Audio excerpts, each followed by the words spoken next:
बंदी छोड़ कबीर परमेश्वर जी की जय। बंदी छोड़ गरीबदास जी महाराज जी की जय। स्वामी रामदेवानंद जी गुरु महाराज जी की जय।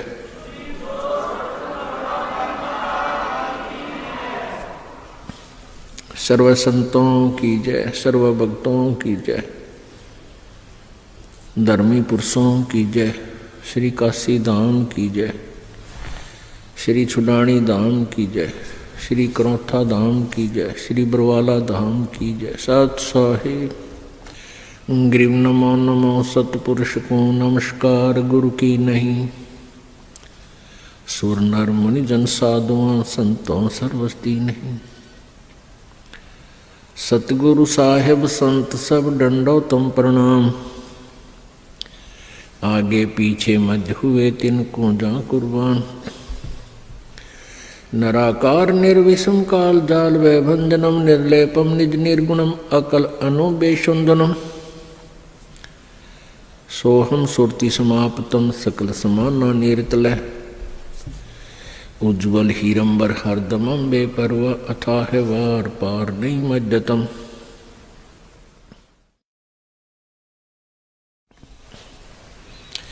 ग्रीव जो सुमरै सिद्ध होई गणनायक गलताना। करो अनुग्रह सोई पारस पद परवाना। आदि गणेश मनाऊं गणनायक देवन देवा। चरण कमल लो लाऊं आदंत करूं सेवा। परम शक्ति संगीतम रिद्धि दाता सोई। अवगत गुणे अतीतम सत्पुरुष निर्मोही। जगदम्बा जगदीशम मंगल रूप मुरारी। तन मन अर्पों शेषम भक्ति मुक्ति भंडारी। सुर नर मुनि जन ध्यावे ब्रह्मा विष्णु महेशा। शेष सहस मुख गावे पूजे आदि गणेशा। इंद्र कुबेर सरीखा वरुण धर्म राय ध्यावे। समरस जीवन जी का मन इच्छा फल पावे। 33 कोटि आधारा जावे सहस 88। उतरे भव जल पारा कट है यम की फांसी। 33 कोटि आधारा जावे सहस 88। उतरे भव जल पारा कट है यम की फांसी। कर जोरों विनती करूं दरों चरण पर शीश। गुरु जी राम देवानंद जी महाराज जी ने दियो नाम बख्शीश। कोटि कोटि सिजदा करूं कोटि कोटि प्रणाम। चरण कमल में राखियो में बांधी जाम गुलाम। कुत्ता हूँ गुरुदेव का रामपाल दास का नाम। गले प्रेम की जेवड़ी जाखें चोवा जाऊं। तो करो तो बावड़ू दूर दूर करो तो जाऊं। जो राखो तो ही रहूं जो देवो सुख।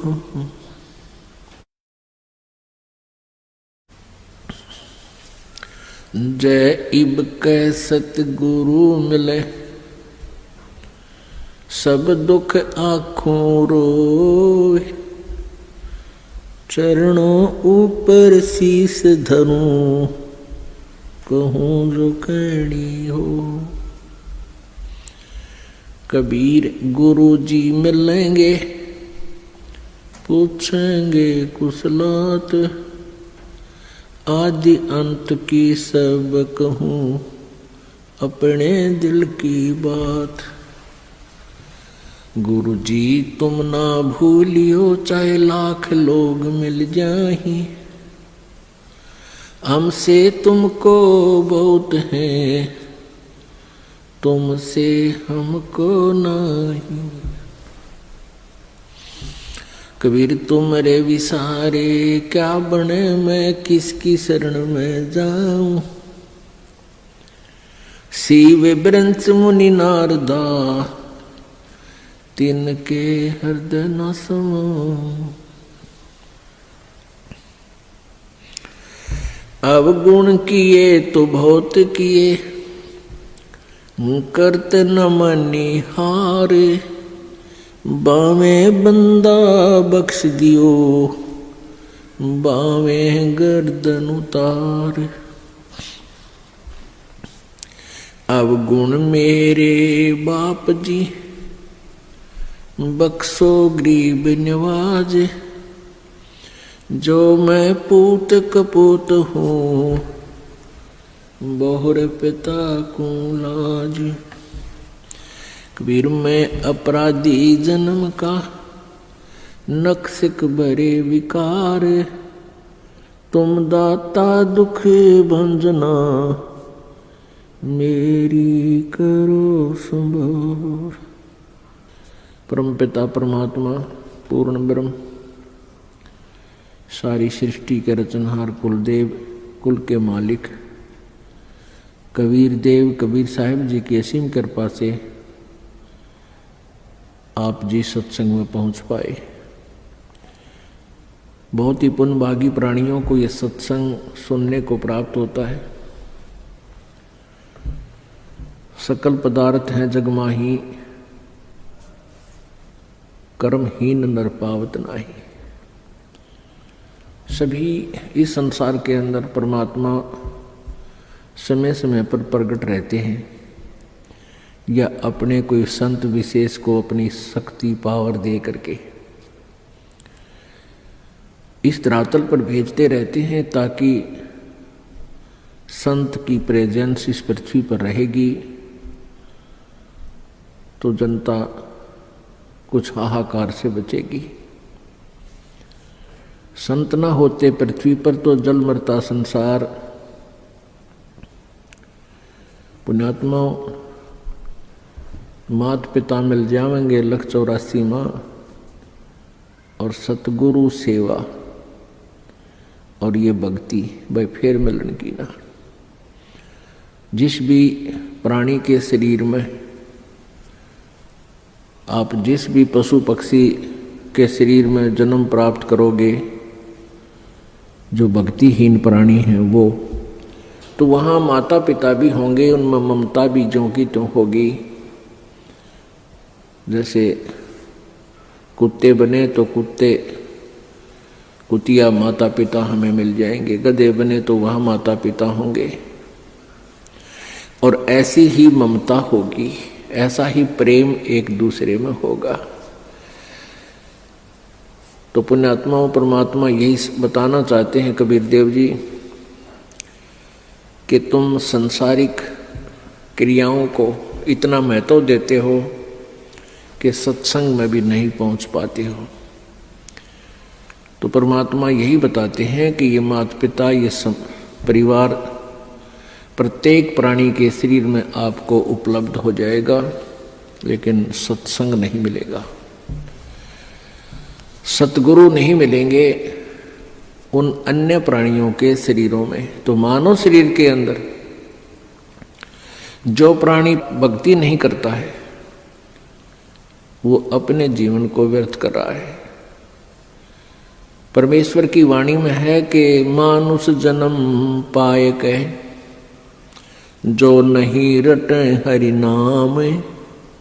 जैसे कुआ जल बिना, बनवाया क्या काम। अपने आत्माओं, परमात्मा हमें बार बार आकर के यही समझाना चाहते हैं कि तुम मनुष्य जीवन प्राप्त करके इसमें प्राप्त सुविधाओं को प्राप्त करके आप भूल जाते हो परमात्मा को, क्योंकि ये जो भी पुण्य, आपके पुण्य से ही आपको मानव शरीर प्राप्त है, और आप ही की मलाई है पिछले जन्म की, पुण्य संस्कार हैं, उनको आप बर्बाद कर रहे हो। बहुत ही पुण्यकर्मी प्राणी को परमात्मा मानव शरीर देता है, उससे भी पुण्यकर्मी प्राणी मानव शरीर पाकर भी जो अत्यधिक पुण्यकर्मी प्राणी है उसको सत्संग मिलता है। तो मानव शरीर प्राप्त करके जो भक्ति नहीं करते हैं प्राणी, परमात्मा बताते हैं कबीर थोड़ा जीवना,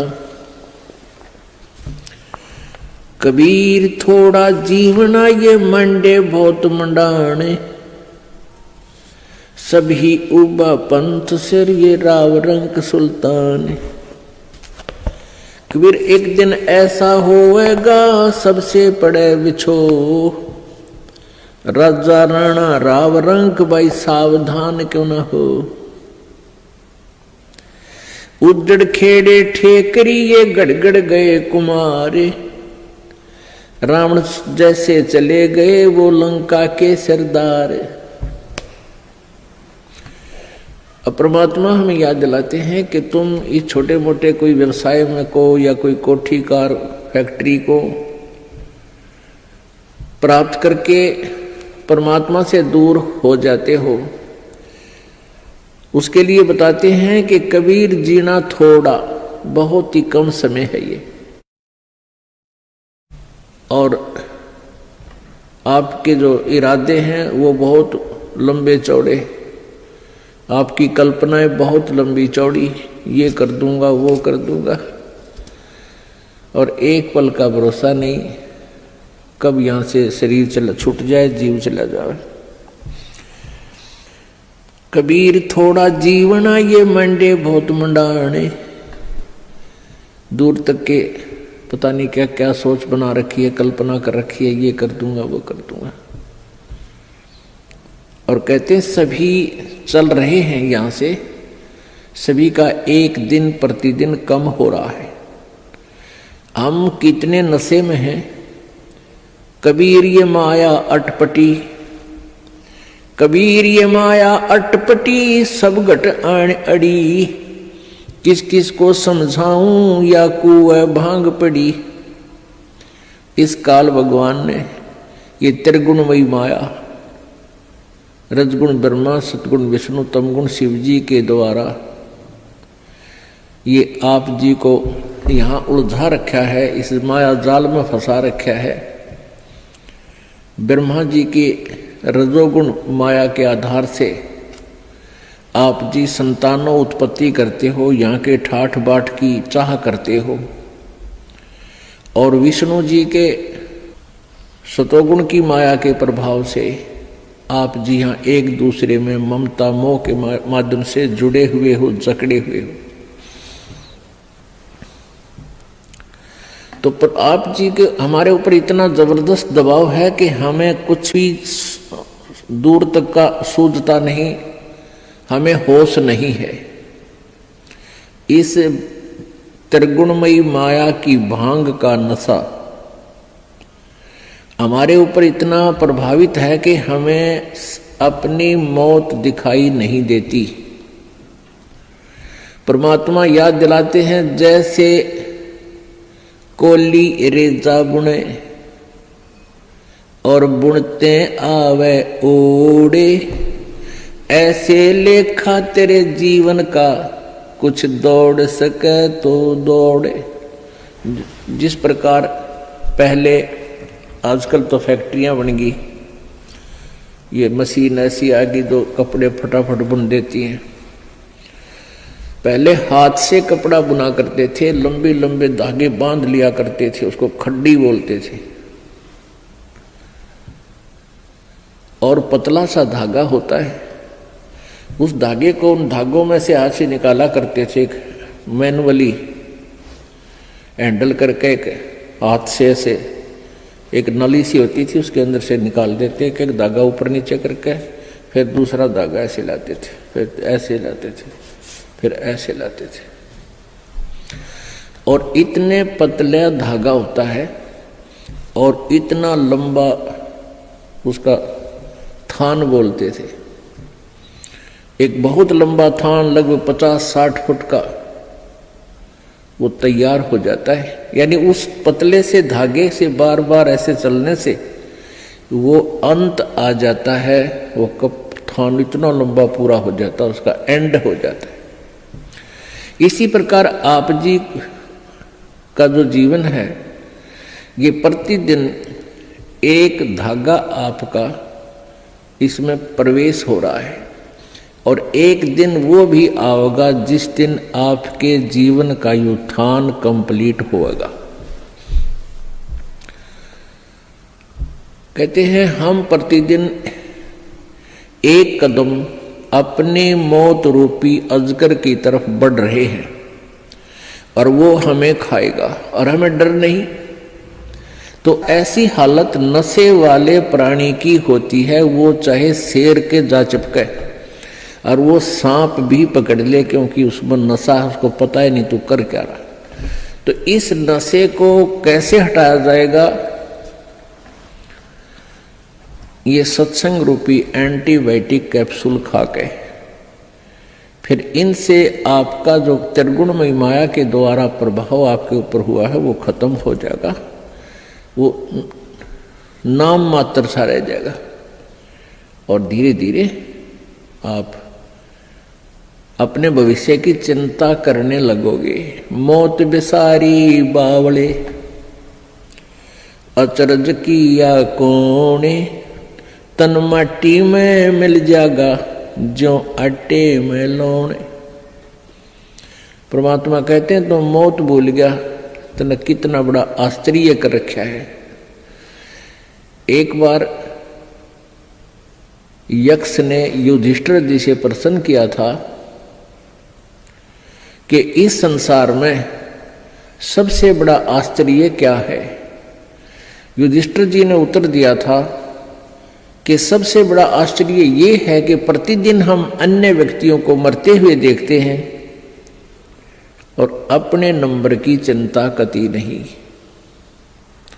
यहां भगवान बंदी छोड़ कबीर साहिब जी कहते हैं कि मौत बेसारी बावड़े तन अचरज किया कौन, और ये तन माटी में मिल जाएगा जो आटे में लौण।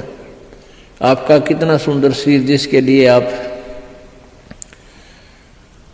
इस मानव शरीर को स्वस्थ रखने के लिए, इसके प्रोटेक्शन के लिए, इसको जीवित रखने के लिए हम सारा जीवन लगा देते हैं। यदि कोई व्यक्ति भयंकर रोग से ग्रस्त हो जाता है और उसके इलाज पर लाख 2 लाख 3 रुपये लगने हों तो वो पैसे भी लगा देगा। अपनी कोई जमीन जायदाद भी बेचनी है उसको भी बेच देगा, क्योंकि ये इतना प्रिय है। और ये इस प्रिय शरीर से यदि तूने परमात्मा की भक्ति नहीं की, परमात्मा कहते हैं कबीर जी, आप जी ने यदि भक्ति नहीं की, परमात्मा की साधना नहीं की, तो आप जी का ये शरीर, इसका नामो निशान नहीं मिलेगा। ये ऐसे मिल जाएगा पृथ्वी में जैसे आटे में नमक, दृष्टिगोचर नहीं होता। एक दिन ऐसा होएगा सबसे पड़े बिछो, राजा नैना रंग सब सावधान क्यों न हो। एक दिन ऐसा होगा आप जी को यहाँ सबको छोड़कर जाना पड़ेगा। ना आपका बेटा साथ चले, ना बेटी साथ चले, ना कार साथ चले, ना कोठी साथ चले। एक दिन ऐसा होगा सबसे पड़े बिछो। इसलिए परमात्मा कहते हैं राजा राणा रंग सब सावधान क्यों ना हो, यानी सावधान हो, सतर्क हो, डरो परमात्मा से और उस मौत से आने वाले उस दिन को याद रखो। फिर बुराई नहीं कर सकते आप पाप नहीं कर सकते, आप भगवान की भक्ति को नागा नहीं कर सकते जब आपको मौत याद रहेगी। हमने सबसे पहले उसी वस्तु को भूला जो सदा याद रखनी चाहिए थी। कौन कौन सी? एक तो परमात्मा और दूसरे मृत्यु। उज्जड़ खेड़े ठीकरी ये गड़गड़ गए कुमारे, वो रावण श्रीखे चले गए भाई लंका के सरदार। आप देखते हो जगह जगह कोई नगर उजड़ गया, उसको खेड़ा बोलते हैं। जो कोई गांव कहते हैं, गांव खराब गर्क हो गया था, तो वहाँ छोटी छोटी ईंटें, बर्तन फूटे हुए मिट्टी के, उनके ठीकरे वो नजर आते हैं। तो परमात्मा याद दिलाते हैं कि ये उजड़ खेड़े ठीकरी, और वह भी आपकी तरह ठाठ से रहा करते थे, भगवान भूल गए थे।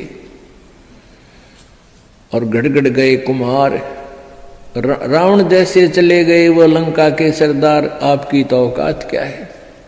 ऊंचा दिखे धौलहरा ये मंडी चिति पोले, एक हरि के नाम बिना ये जम्मा रहेगा रोले। कहते हैं आप जी को ये काल आपकी रोल मार रहा है। रोल मारना आपको मूर्ख बना रहा है। अब बहुत बड़ा आलीशान कोठी बना ली, उसका खूब संगे मरमर ला दिया, उसके बढ़िया बढ़िया पत्थर लगा दिए, और इसने देख देख कर तू भगवान को भूल गया। ऊंचा दिखे धौलरा और मंडी चिति पोले,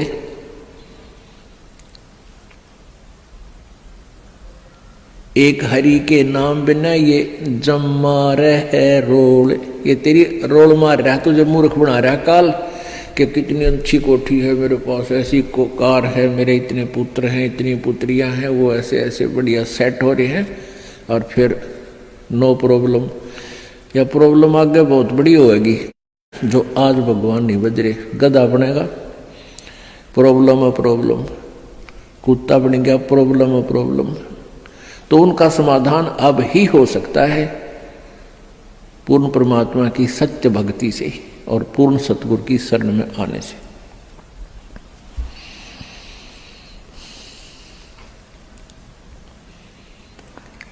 कबीरा देवल ढह पड़ा ये ईंट वही संघार,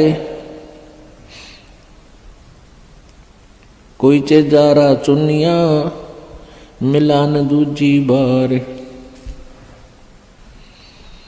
का चुनावे मैडिया ये चुना मटी लाए, मौत चुनेगी पापड़ी तन दौड़ कलेगी आए। परमात्मा कहते हैं, भगवान कबीर जी कहते हैं कि भक्ति के बिना आपके ये लंबी लंबी कोठियां बनाने लग रहा है, और यह मौत पापड़ी तन एकदम झपट्टा मार के ले जाएगी, और ये कोठी तेरी यही रह जाएगी।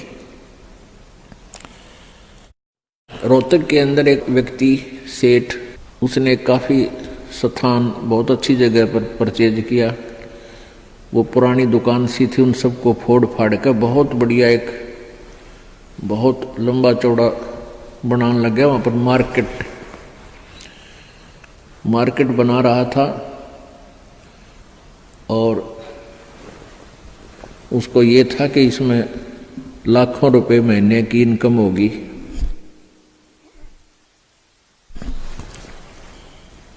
अब वो मार्केट तो बनी भी नहीं थी,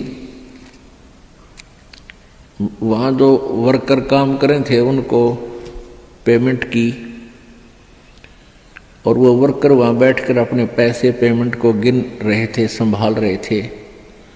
और वहीं पर गर्मियों के दिन थे, उस सेठ ने वहीं पर नहाने के लिए एक पट नीचे ईंट सी बिछा रखी थी, और ठंडा पानी की वहाँ व्यवस्था थी। तराई के लिए नहाने लग गया। अब स्नान करके धोती बांधी थी, कुर्ता पैर नहीं पाया, एकदम गिर गया, और गिर गया कि मर लिया खड़ा खड़ा। उसका समय पूरा हो चुका था, वो एकदम समाप्त हो गया वहीं पर।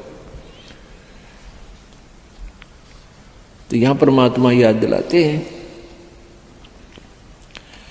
कहाँ चुनाव है मेडिया, मेडिया मतलब बड़े बड़े कोठियां, और चुना माटी ला, और मौत चुनेगी पापी तन दौड़ के लेगी आ।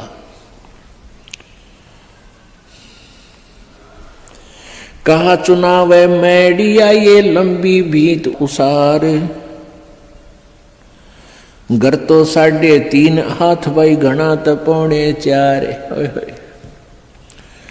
परमात्मा कहते हैं कि क्यों लंबी लंबी कोठियां, एक कोठी में 6 कमरे, फिर डबल सटोरी, फिर ट्रिपल सटोरी। परमात्मा कहते हैं तूने एक ही चारपाई पर सोना है, और वह एक कमरे की एक कोण में डलेगी, बाकी का सारा तेरा बनाया हुआ वो मकड़ी वाला जाल खाली पड़ा रहेगा। तो परमात्मा कहते हैं घर तो 3.5 हाथ और घना तो 4.25।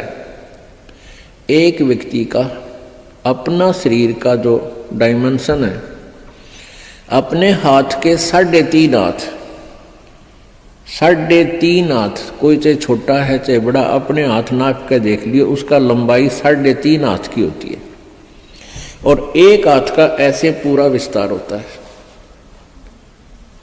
कहते हैं घर तो 3.5 हाथ, यानी इतनी जगह चाहिए तेरे को, तेरा शरीर आ जाए उसमें। और घना तो 4.25, यानी घना कर 3 इंच फालतू और बना ले। कहने का भाव यो है कि मिनिमम प्रत्येक चीज को मिनिमाइज कर दो और फिर देख सुख परमात्मा का, आनंद देख मालिक का। जिसको अच्छी बंगले के बनाने के लिए ना जाने कितने 2 नंबर के काम करे, या कर्जा वर्जा लेकर कोठी बनावे दुनिया में लोग दिखावा करने के लिए, फिर वो कर्जे वाले पीछे पीछे आप लुकता फिरे, सो झूठ बोला, आज कोई ना कह दे करके बाहर जा रहा है। वो दिन की चैन रात की नींद दोनों गई। तो इस प्रकार हमने समाज लोग को नहीं देखना है, हमने अपने मालिक के ज्ञान को ही आधार बना के अपना जीवन सुचारू करना है। कबीर 5 तत्व का पुतला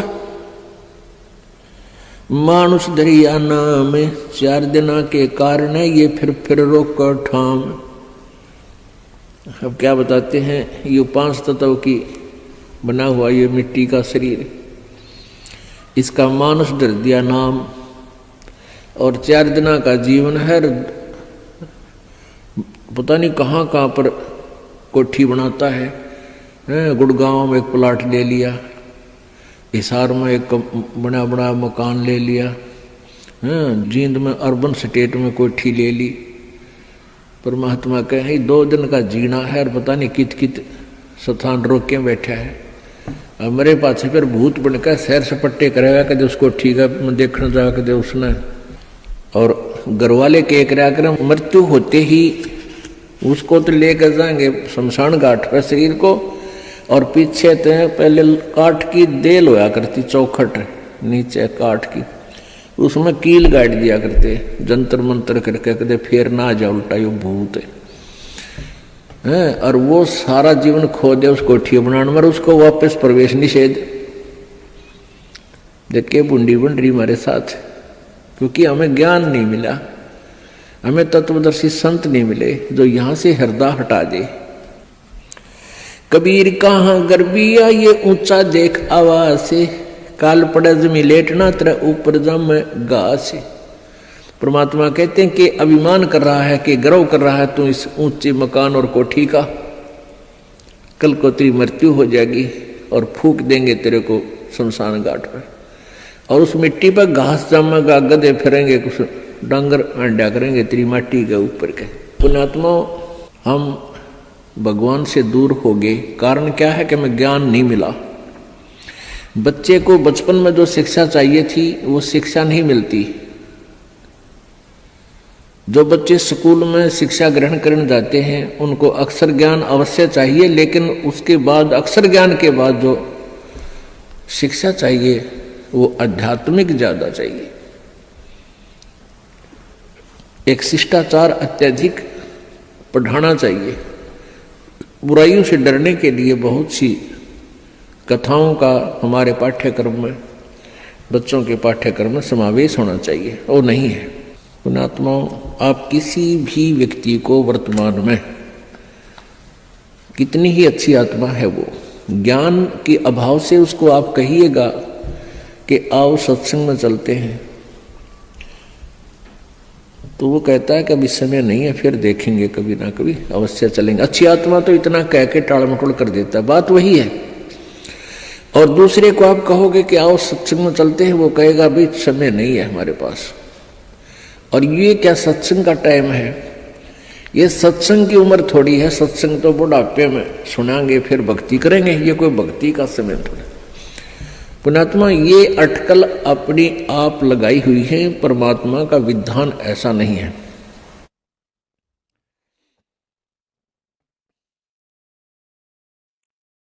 अब परमात्मा क्या बताते हैं, कबीर कहाँ गर्भियो ये काल गह करके से, न जाने कित मारेगा यो के घर के परदेश।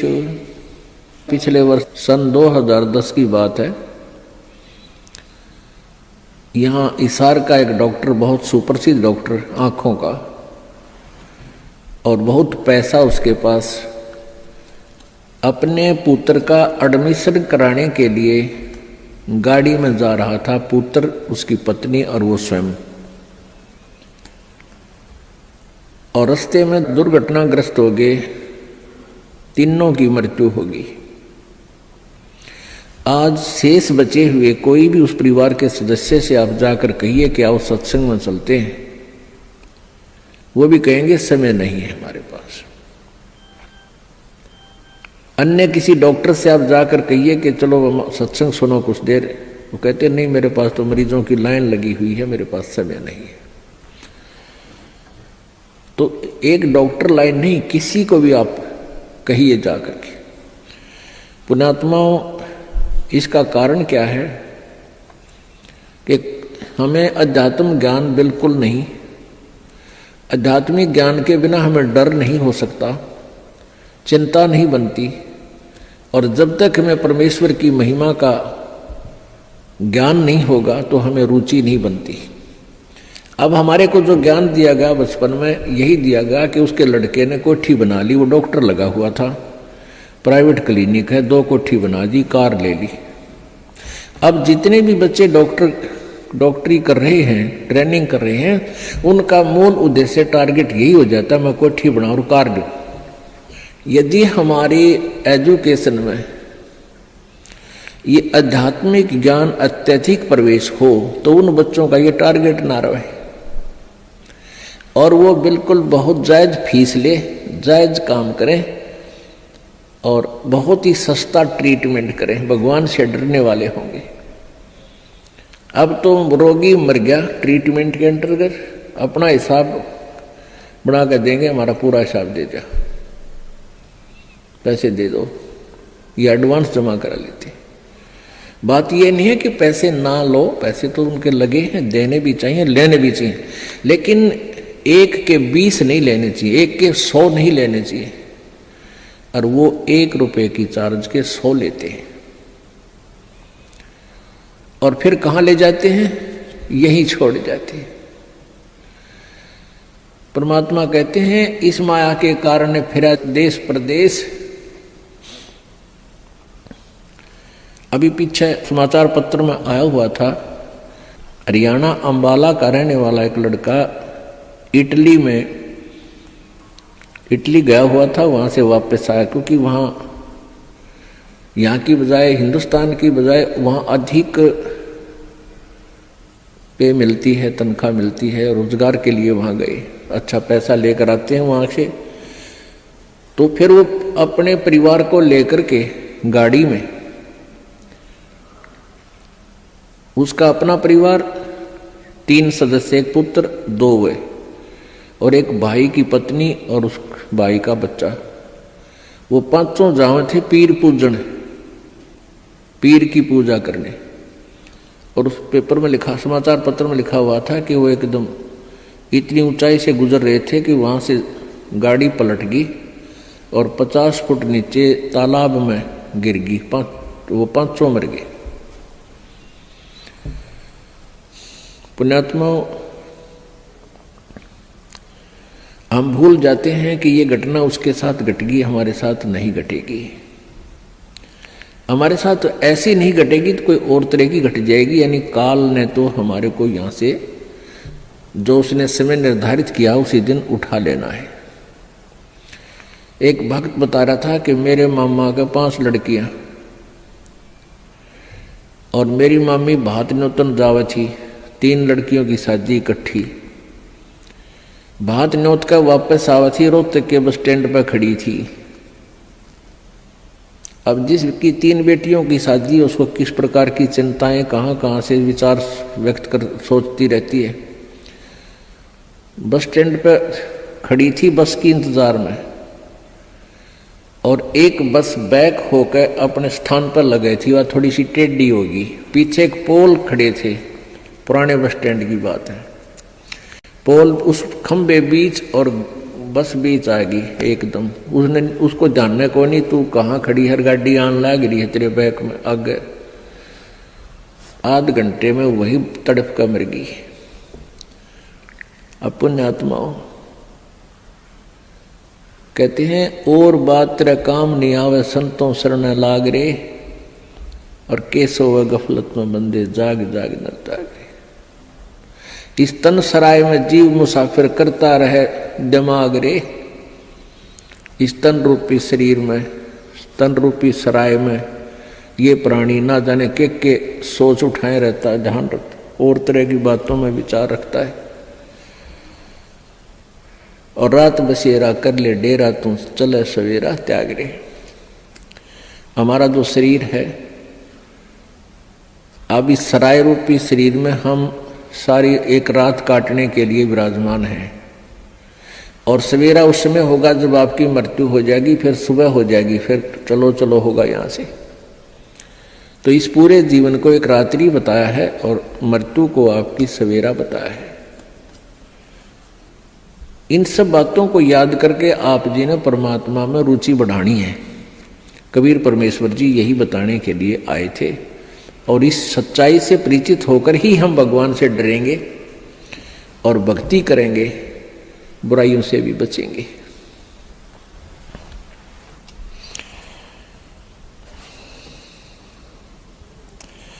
कबीर कहाँ गर्बियो काल गह करके से, ना जाने कित मारसी के घर के परदेश। यानी या तो घर में मारेगा, ना कि तो बाहर जा रहा होगा वहां मार देगा। कबीरा धंधा करते रहे बिन धंधे धन ना होए। परमात्मा कहते हैं कबीर धंधा करता रहे बिन धंधे धन नाही, और जो नर भूले ज्ञान मूल को ते धंधे ध्यावे नाही। परमात्मा कबीर परमेश्वर जी ये कह रहे हैं कि धंधा करना पड़ेगा, धंधे बिना इनकम नहीं हो सकती, काम तो करना ही पड़ेगा। पर उनको उल्हाना दे रहे हैं कि जो इस धंधे में भगवान ना बजते, काम करते करते मालिक को याद नहीं रखते, वो नर अपना मूल, उस मूल ज्ञान से परिचित नहीं है, वो अपना जीवन व्यर्थ कर रहे हैं। अब कोई कहता भी अभी समय नहीं है, भक्ति नहीं करते, कोई टेंशन होगी है। पुण्यात्माओं ये टेंशन तो बनी रहेंगी, क्योंकि काल का लोक ही ऐसा है। और इन सभी जो छोटी मोटी आपके साथ चल रही है, कोई परमात्मा के नाम लेते लेते भी आपके ऊपर कोई आपदाएं छोटी मोटी आ रही हैं, तो ये विचार करना कि यदि परमात्मा का सहारा ना होता, ये छोटी आपदाएं नहीं होती, ना जाने के कहर तोड़ देती आपके ऊपर। अब जैसे आप जी ने परमात्मा का, परमेश्वर कबीर जी का नाम ले रखा है, और फिर भी आप पर छोटी मोटी कोई आपदाएं आती हैं, आप ये सोच बैठते हो, कई बार मन इतना नालायक है, ये परमात्मा से दूर करने के लिए ना जाने कितनी स्कीमें तैयार करता है, अपने हिसाब से सोचता रहता है। क्या सोचते हैं कि मैंने पाठ भी करा दिया, मैंने 4-5 महीने नाम लिए भी हो गए हैं, और फिर भी मेरी भैंस मर गई। अब पुण्यात्माओं विचार करो, आप जी ने कुछ पुण्य किया, आप जी ने सत भक्ति की, जैसी आपने भक्ति की उसका सहयोग तो अवश्य ही मिला है आपको।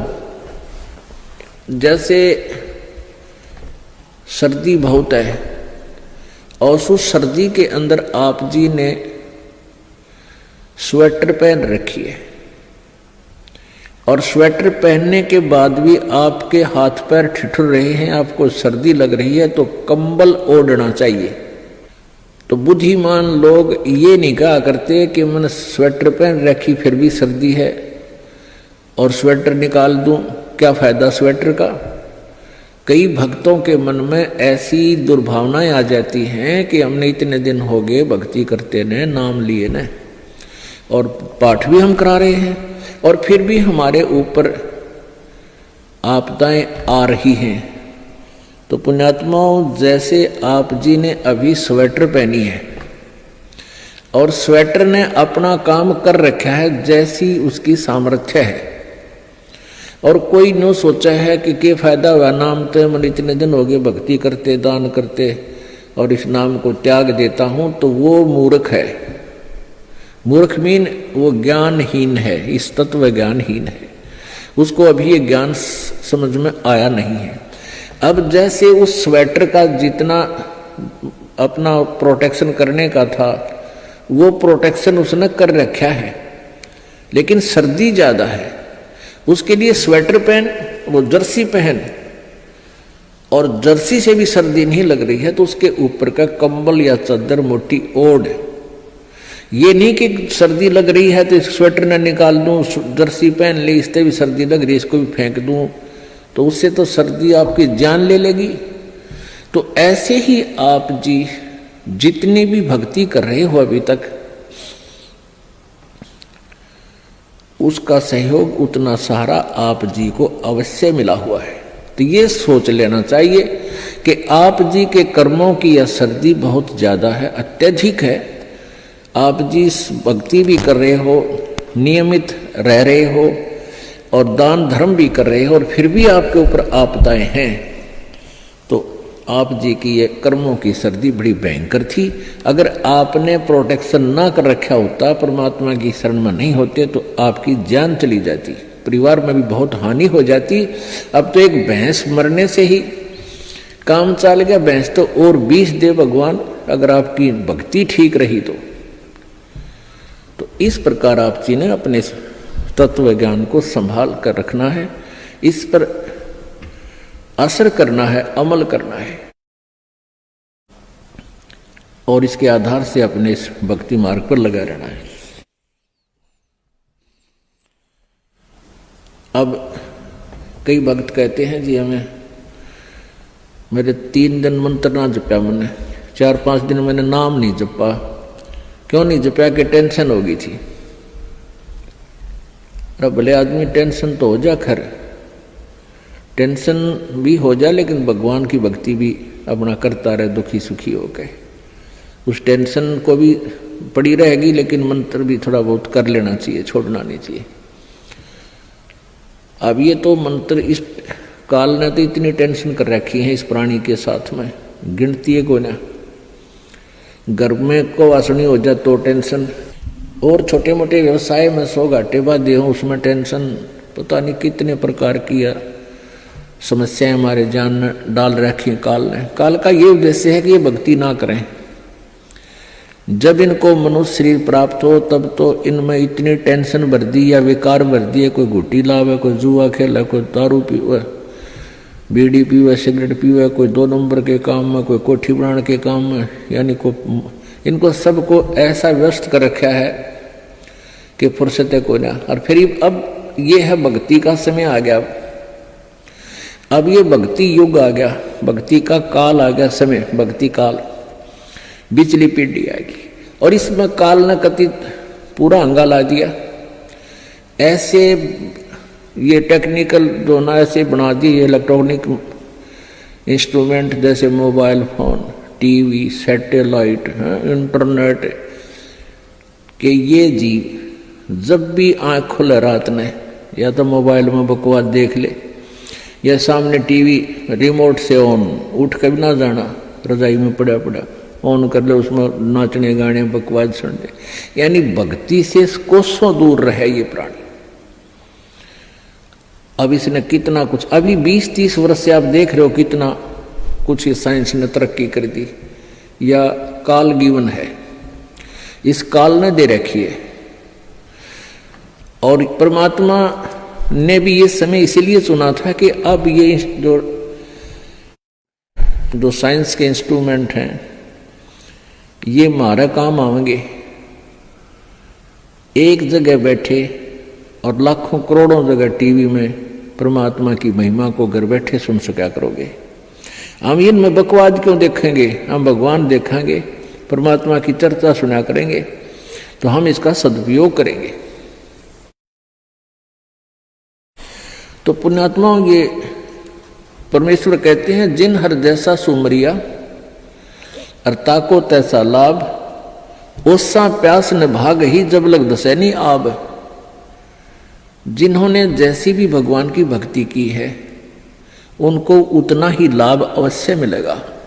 और ओस पीने से प्यास नहीं बुझती, ओस चाटने से प्यास नहीं बुझती। प्यास बुझेगी गट गट गिलास पीने पानी के गिलास पीवा जब प्यास बुझेगी। तो हम पहले क्या करते थे, दान धर्म कितना करते थे, 2 रुपये चढ़ा दिए को 5 मुश्किल थे, 10 चढ़ा दिए तो बड़े खुश होया करते थे। या 100 रुपये का प्रसाद बांट दिया हनुमान जी के मंगलवार ने, तो ये हमारी पूजाएं थी। तो ये तो हम ओस चाट रहे थे। और अब आप देख रहे हो पाठ के पाठ करवाए जा रहे हैं, भगवान के हवन के लिए जोत के पैसे, जोत का घी दान किया जा रहा है। ये गिलास के गिलास पिए जा रहे हैं और इनसे प्यास बुझेगी। कोई पाठ करवा रहा है, कोई वैसे गुप्त दान, खूब वैसे दान दे रहे हैं, तो ये गिलास के गिलास पानी के पिए जा रहे हैं। इनसे प्यास बुझेगी, इनसे आपको पूर्ण लाभ होगा। और सतभक्ति मंत्र करेंगे, आजीवन मर्यादा रहेंगे। अब ये टेंशन तो काल ने या पैदा कर रखी है कि भक्ति ना कर सके, लेकिन इन टेंशनों में ही आपने भक्ति करनी पड़ेगी। चाहे रो के करो, चाहे खुश होकर कर लो, दुखी होकर कर लो। मान लीजिए कोई घर का सदस्य उपदेशी नहीं था, उसकी मृत्यु होगी, दुख तो बहुत आता है, क्योंकि हमारा एक हमारे अंदर एक ऐसी व्यवस्था बन गई, हम रह नहीं सकते, रोना भी पड़ेगा, भाई खूब बुरा हाल विलाप भी करेंगे। लेकिन फिर भगवान भी फिर याद रखे, परमात्मा ये क्या ले गए इतने दिन, उन बातों ने ध्यान रखे कि ये क्या लेके गया। अगर हम ये भक्ति कर रहा होता, परमात्मा इसको जीवन दान भी देता, इसकी आयु भी बढ़ा देता यदि सत भक्ति करता था।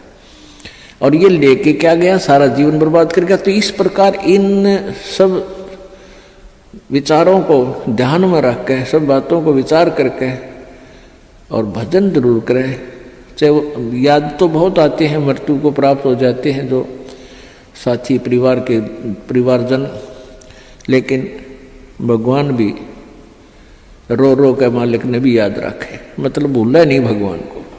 और भी कई प्रकार की टेंशन हो जाती है, किसी प्रकार की कई चिंताएं होती हैं, लेकिन चिंताएं तो हैं, चिंता भी नाम से ही समाप्त होंगी और परमात्मा की भक्ति तक करनी पड़ेगी, इन चिंताओं में करनी पड़ेगी। एक समय एक दरोगा जी जून के महीने में यानी गर्मी के मौसम में घोड़ी पर सवार होकर जा रहा था किसी दूसरे गांव में। रास्ते में किसान ने रहट जोड़ रखा था, रहट, हरहट। वो रहट क्या होता था कि उसमें एक पुली होती थी लोहे की, उस पुली के ऊपर के ऐसे एक चैन डाल दी जाती थी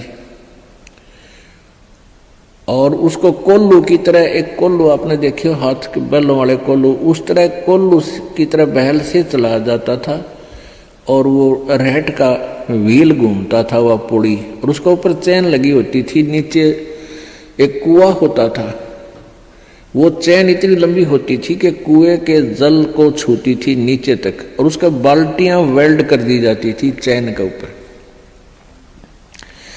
और वो बैल से बैलों को चलाया घुमाया जाता था कोल्लू की तरह, तो वो व्हील घूमता था, वो पुड़ी घूमती थी, वह चैन साथ में घूमती थी,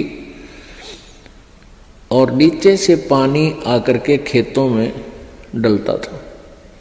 और खाली बाल्टियां वापस चली जाती थी और भरी बाल्टियां चैन के साथ ऊपर आती थी, ऐसे चलती थी। तब वो पानी खेतों में सिंचाई के काम आता था। तो किसान की घोड़ी को प्यास लगी, किसान को भी प्यास लगी। उसने देखा कि सामने रहट चल रहा है और पानी पीवेंगे, घोड़ी को भी पिलाएंगे। अब जो ही उस घोड़ी को निकट लाया वो दरोगा यानी वो SHO, तो रहट के अंदर से आवाज आया करती थी, वैसे जुगाड़ होया करते थे। वो व्हील व्याल चढ़ा रखे थे, वो चर चू करके वह काफी जोर की आवाज आती थी उससे। वह घोड़ी उस चरचू ने सुनकर, चींचू ने सुनकर, और वह फड़क गई, 1 किला दूर जाके डटी। दरोगा जी गुस्से में हो गए, करे किसान या चू चू बंद कर दे भाई, ची चू बंद कर दे, मेरी घोड़ी डर रही है, मैंने पानी पीना और पिलाना है। अब किसान ने वो बैल रोक दिए, जो बैल चल रहे थे, कोल्लू को सा फिरा रहे थे, उससे वो चलने से आवाज आ रही थी, पानी भी आ रहा था। तो किसान ने वह बैल रोक दिया, तो पानी आना, जल आना भी बंद हो गया और आगे जल सीधा खेत में जा रहा था। खेत में जल साथ साथ वह जमीन प्यासी थी, पी रही थी। जल घोड़ी के पीने योग्य एकत्रित नहीं रहा। घोड़ी निकट आई, जल था नहीं। दरोगा जी ने कहा कि एक किसान जल निकाल। उसने फिर बैल का डंडा मार दिया, बैल चला तो चू ची चू, फिर वही घोड़ी फिर भागी।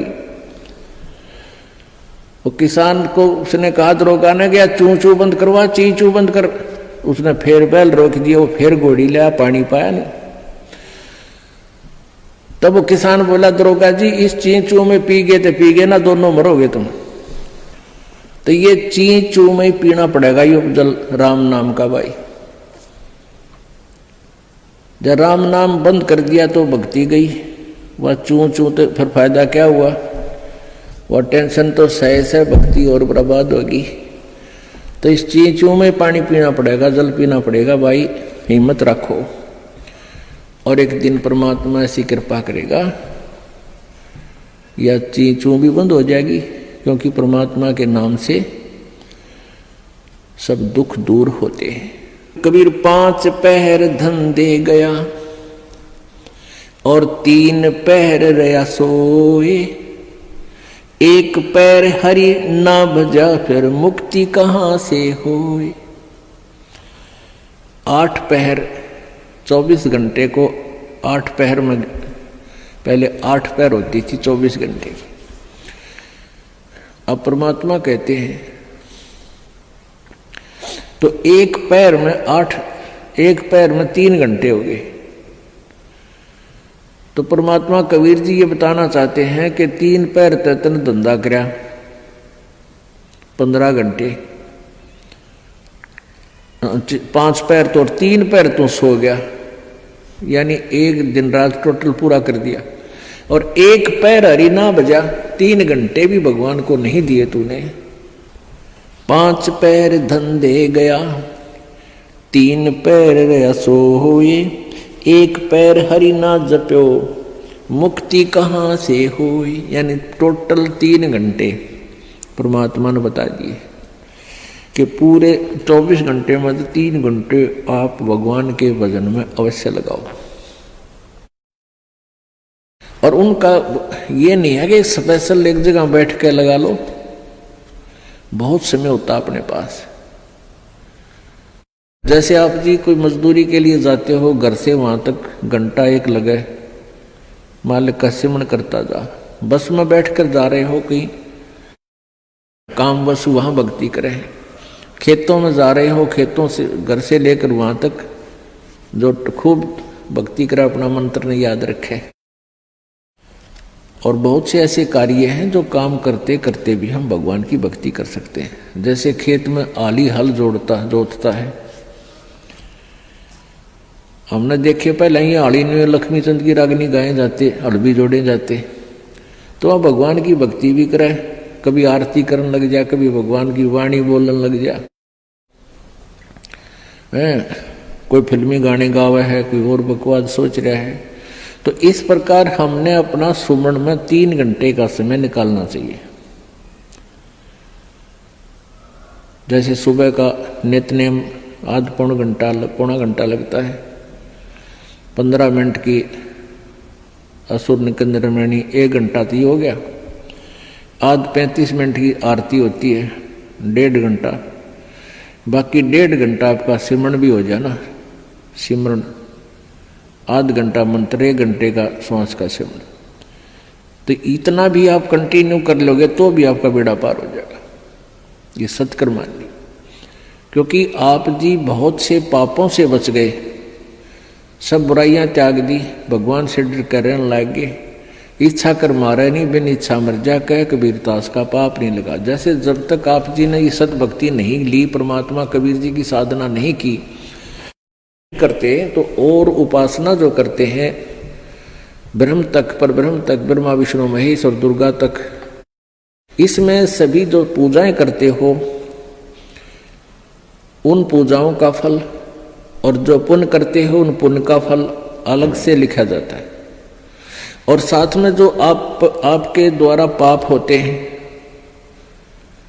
जैसे किसान खेत में हल जोतता है, उसके विषय में बता रखा है सुख संवेद में कि 1 अलाई और 1000 कसाई बराबर पाप होता है।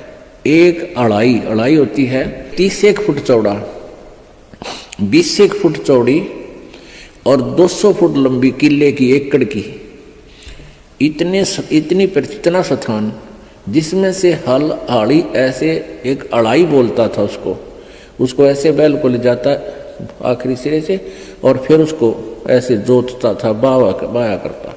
तो उस टुकड़े को 1 अड़ाई बोलते हैं। इतना स्थान हल से खोदा हुआ 20 बाई 200 फुट का एक हाड़ी ने जो खेत खोद दिया हड़ते, उसमें पाप, और 1000 कसाई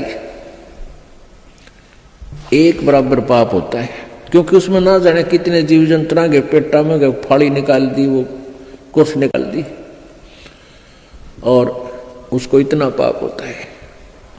अच्छा, फिर उसको पुण्य भी होता है, क्योंकि उस खेत में गेहूं बो दिए, बाजरा बो दिया और चने बो दिए, ज्वार बो दी, तो उससे ऑटोमेटिकली कुछ बीज झटका जमीन पे गिर जाता है, उसको जीव जंतु खाते हैं, तो वो उसके गुड अकाउंट में और पाप बैड अकाउंट में ये न्यारे डिपॉजिट होते रहते हैं। जैसे परमात्मा ने धर्मदास जी को बताया था, कबीर परमेश्वर जी ने, कि धर्मदास जी कह रहे थे कि हम कोई जीव हिंसा नहीं करते क्योंकि हम मांस नहीं खाते। और कबीर परमेश्वर जी एक मुसलमान की वेशभूषा में, जिंदा महात्मा की वेशभूषा में विराजमान थे।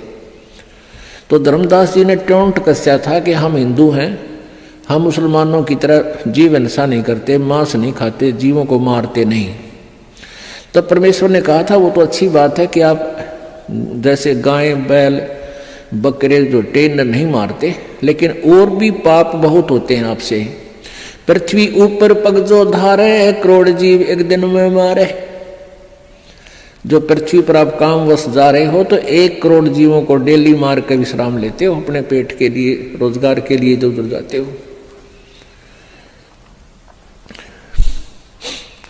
सत्य ब्राह्मण की है हत्या, जो चौका तुम देव नित्या। जो चूल्हा लीप के प्रतिदिन चूल्हे के आसपास पहले गोबर से लीपया करते, गार से, ये इतना क्षेत्र में जो तुम लिपाई करते हो, तो इतना पाप है आपको। 70 ब्राह्मण मार दियो, ब्राह्मण माने भक्त।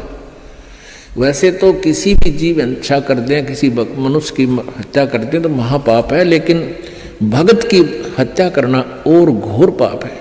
अब जैसे पोचा मारते हो आप जी प्रतिदिन, आजकल तो फिनाइल से लगाया जाता है। वो किस लिए लगाया जाता है कि वहाँ कीटाणु नाश कर दिए जाएं, वो कीटाणु मरे जो हानिकारक होते हैं। तो वो जब तक आप सतगुरु कबीर परमेश्वर जी की सत साधना पूरे संत से लेकर नहीं करते, नकली संतों से नहीं, जिनके पास ये सच्चा नाम हो जो दास देता है, तो तब तक आपके दोनों ही पुण्य और पाप भिन्न भिन्न लिखे जाएंगे और वही आपको भोगने पड़ेंगे फिर सारे के सारे। पुण्य भी मिलेंगे, जैसे हाल ही का उदाहरण दिया कि उसने जो एक अलाई में इतने जीव मार दिए कि 1000 कसाईयों जितना पाप हो गया। फिर उसके द्वारा बीजी गई खेती से कुछ ऐसे दाने नीचे गिरे ऑटोमेटिकली, वो जीवों ने खाए, वो पुण्य हो गया। तो वो पुण्य और वो पाप अलग अलग लिख दिए, पुण्य थोड़े और पाप गणे। तो ऐसे ही आप पोछा लगाते हो या अपने काम वश जाते हो तो सभी आपके पैरों के नीचे प्राणी मरते हैं और ऐसे जीव हैं जो हमें दिखाई भी नहीं देते, हवा में हैं, वह भी मारे जाते हैं। आप मोटरसाइकिल पर जा रहे हो, आप देखोगे आपका कपड़ा भी मैला हो जाता है और हवा में उड़ रहे अदृश्य जीवों के द्वारा उनकी मृत्यु आपके छाती पर, मुंह पर सब लग लग कर मर रही है। पंखा चलाते हैं, पंखे में भी जीव मर रहे हैं। अग्नि जलाते हैं, अग्नि में भी जीव मरते हैं। आटा गूंथते, आटा उसमें भी, सब्जी बनाते हैं उसमें भी। तो ये उन भक्तियों से ये समस्या हल नहीं हो सकती। परमेश्वर कबीर जी की भक्ति से आपके ऊपर क्या होगा कि ये जो पाप तो हैं लेकिन उनको करना उद्देश्य नहीं, तो वो पाप आपका नहीं लगेंगे, उनको लगेंगे जो इस दास के द्वारा बताई गई साधना नहीं कर रही। उनको तो पूरे लगेंगे, उनके बैंक अकाउंट में लिखा ही जाएगा वो। और इससे नहीं लगेंगे। कहते इच्छा कर मारा नहीं, बिन इच्छा मर जा, कह कबीर दास का पाप नहीं लगाओ। इच्छा कर कैसे मारे? जैसे शिकार खेलते हैं या वैसे कोई भेंट देते हैं कि कोई की तो बकरे चढ़ावे हैं, कि तो भोग चढ़ावे हैं, कि तो झोटे काट कर डाले जाते हैं मंदिरों में। या ये मुसलमान भाई ईद बकरीद मनाते समय जीव हिंसा करते हैं, ये तो है नोवेंगली जान के करते हैं, ये तो पाप लगेगा। इच्छा कर मारे नहीं, अरबन इच्छा मर जा। ये आप चल रहे हो अपने काम के उद्देश्य के लिए, आपका मारना इच्छा नहीं है, लेकिन वो अपने आप मर रहे हैं तो मरने दे। लेकिन सावधानी अवश्य बरते। जैसे सामने आप जा रहे हो और चींटियों की लाइन है या इन मकोड़ों की, चिट्टों की जो लाइन है और वो बहुत बिखरे हुए हैं, तो उससे बचने की चेष्टा करें। और बचने की चेष्टा नहीं बच पा रहे हैं तो फिर भी थोड़ा बहुत बचाव करके उनके ऊपर से निकल जा। फिर भी कोई मरता है तो आपको दोष नहीं। तो परमात्मा की भक्ति से क्या होगा कि आप जी के जो प्रतिदिन आपसे जो अनजाने में पाप हो रहे हैं, वो इन जाप करने से भगवान की जो भक्ति आपको दी है परमात्मा की, और प्रतिदिन जो आप नित्य वाणी बोलते हो, पढ़ते हो, सुनते हो, इनसे आपके प्रतिदिन वो पाप अनजाने में किए हुए साफ होते रहेंगे। जैसे आप कपड़ा पहनते हो, कपड़ा प्रतिदिन मैला होता है, उसको साबुन और जल से धो लेते हो तो स्वच्छ हो जाता है। ऐसे ही आप जी का जो प्रतिदिन किए हुए नित्य नियम, प्रतिदिन किए हुए मंत्र भक्ति के, ये आपके ऊपर अनजाने में हुए पापों को डेली साफ कर देता है। फिर शेष रहे आपके संचित कर्म, जो पहले जन्म जन्मांतर के आपके ढेर लगे हुए, तो परमेश्वर की सत भक्ति से, सतनाम से वो सभी नष्ट हो जाएंगे, वो फूंक दिए जाएंगे, जला दिए जाएंगे, नाश कर दिए जाएंगे। ये पूर्ण परमात्मा सत्य पुरुष कबीर देव जी की भक्ति से ही वो संचित कर्म और ये वर्तमान के जो क्रियावान कर्म और प्रारब्ध के पाप कर्म, ये सभी पाप कर्म परमेश्वर कबीर जी की भक्ति से नष्ट हो जाते हैं, समाप्त हो जाते हैं, नाश हो जाते हैं, खत्म हो जाते हैं। और किसी भी साधना से इनका कर्मों का नाश नहीं होता, दोनों ही भोगने पड़ते हैं। संचित भी न्यो के न्यो रहेंगे, डिपॉजिट, संचित माने डिपॉजिट, पहले के जन्म जन्मांतर के आपके बैंक भरे पड़े हैं वहां भगवान के दरबार में। पापों का अकाउंट और पुण्यों का अलग अलग होता है। तो इस प्रकार हमने इस परमात्मा की सत्साधना से अपना मोक्ष करवाना है। अब जैसे कर्म करेगा ऐसा ही फल देगा भगवान। तो इस विधान से तो हम कभी भी पार नहीं हो सकते। और जो ये विधान इन अज्ञानी संतों ने बना रखा है कि जो भी तेरे भाग्य में है वो तो भोगना ही पड़ेगा, इस विधान से भी हम पार नहीं हो सकते। एक इन्होंने विधान बताया है, जैसे देवी भागवत में आप जी ने पढ़ा था कि बृहस्पति जी जो देवताओं के गुरु हैं और इन्होंने ब्रह्मा जी से ज्ञान प्राप्त है, तो वो कह रहे हैं कि जैसा भी जिसका पुण्य है पाप है वो भोगने से अक्षीण होगा। दुख आपके ऊपर आ रहे हैं तो आपके पाप कम हो रहे हैं, आपके पाप नाश हो रहे हैं दुख भोग के। और पुण्य आपको मिल रहे हैं तो आपको सुख प्राप्त है तो आपके पुण्य नाश हो रहे हैं उन सुखों को भोग के। ये प्रोसीजर है इन तत्व ज्ञानहीन ऋषि महर्षियों और प्राणियों का। अगर इस विधान से हम चलें तो कभी सुख नहीं हो सकता और कभी मोक्ष नहीं हो सकता।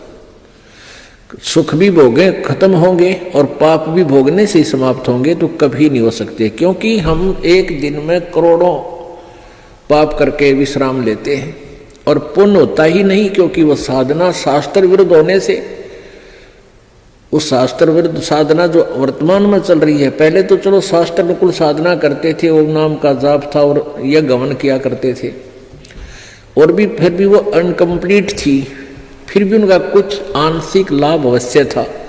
अब तो हम आगे जय गणेश देवा माता थारी पार्वती पिता महादेवा ये आप बना के गाने लागे।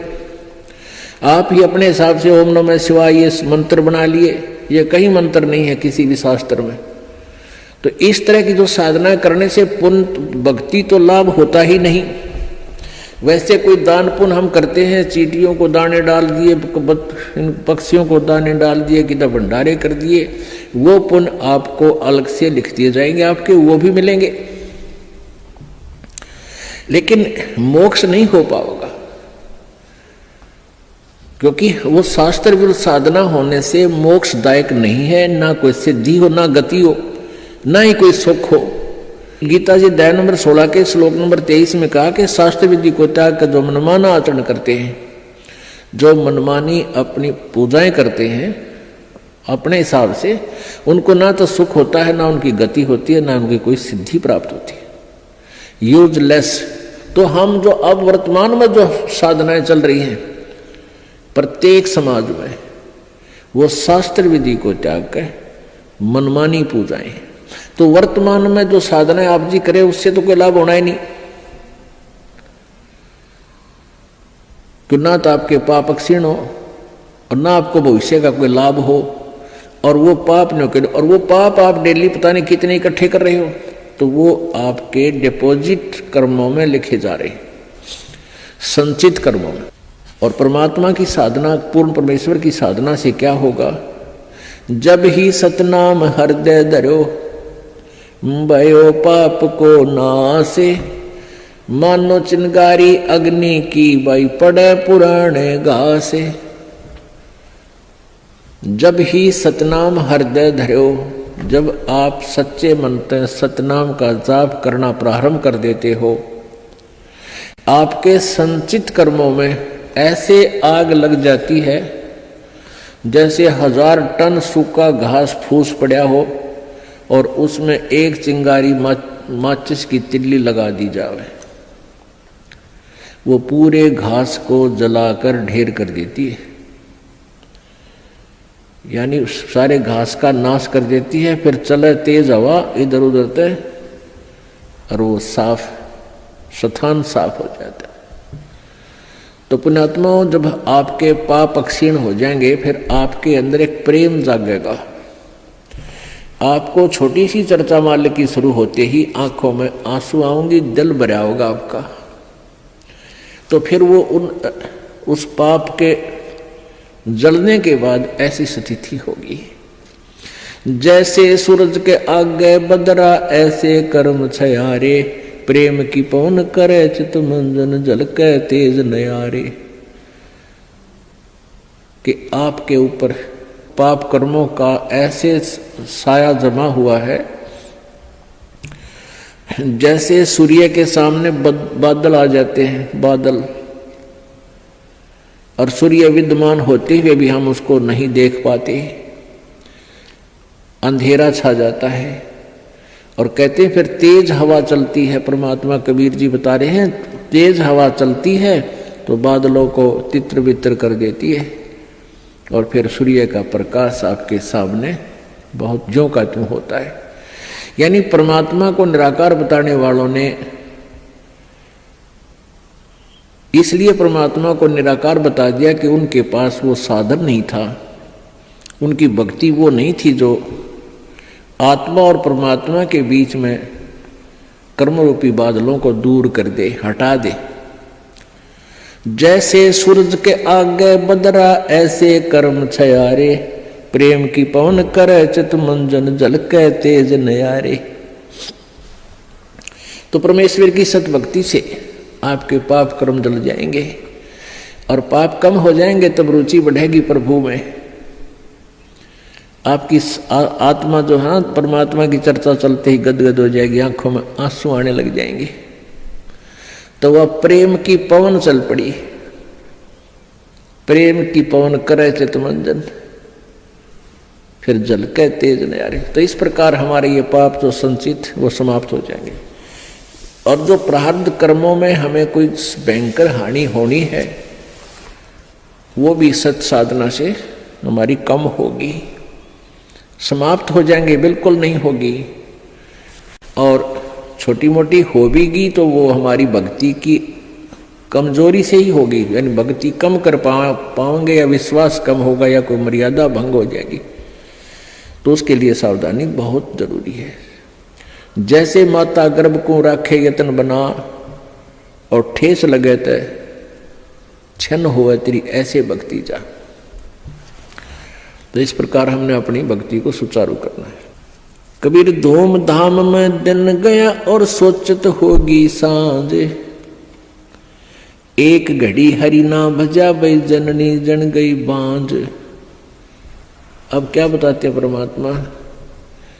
अब पहले तो बताया कि 3 घंटे तो कम से कम भक्ति आपने करनी चाहिए, 3 घंटे में तो आपका काम बने जाएगा। अब यहां कह दे कि एक घड़ी भी 24 मिनट, एक घड़ी में 24 मिनट और कहते हैं 24 मिनट भी अगर तू भक्ति सत भक्ति सतनाम की सच्चे नाम का जाप नहीं कर रहा, नाम लेकर भी तू अपना जीवन सोचने बर्बाद कर रहा है अपने आत्माओं। क्योंकि जब एक घड़ी शुरू हो गया तो अंदर के हमारे जो पाप खत्म होने लगेंगे और फिर रुचि इतनी बढ़ जाएगी, फिर घड़ी को नहीं याद रहे, फिर तो दिन रात सपने में भी मालिक याद आने लग जाती। यहाँ घड़ी इसलिए कहा है परमात्मा ने कि एक बार ये शुरू तो करें, एक घड़ी तो करें, 24 मिनट तो लाओ मालिक में, फिर देखना रुचि कितनी बढ़। जैसे कोई बीमार होता है और शुरुआत कर वो भोजन नहीं खा पाता, रोटी कड़वी लगती है, सेब संतरे किशमिश सब कड़वे लगते हैं, और फिर उसको ना वो कड़वी दवाई ही दी जाती है, जैसे कुनीन दी जाती है, वो ना चाहते फांके मारना शुरू कर देता है। तो जब वो दवाई शुरू करता है तो पहले दूसरे दिन एक आध ग्रास रोटी का वो खाने लग जाए, रुचि बन जाती है, और कुछ दिनों के बाद फिर वह रुचि इतनी बढ़ जाती है, सूखी रोटी पा जाए वो भी खा जाएगा, वो भी खा लेगा। तो ऐसे ही एक घड़ी के लिए यहाँ इसलिए संकेत दिया है कि एक बार शुरू तक करे, फिर ये कर्मों का पाप नरमा जाएगा, कम होगा और परमात्मा की भूख बढ़ती चली जाएगी।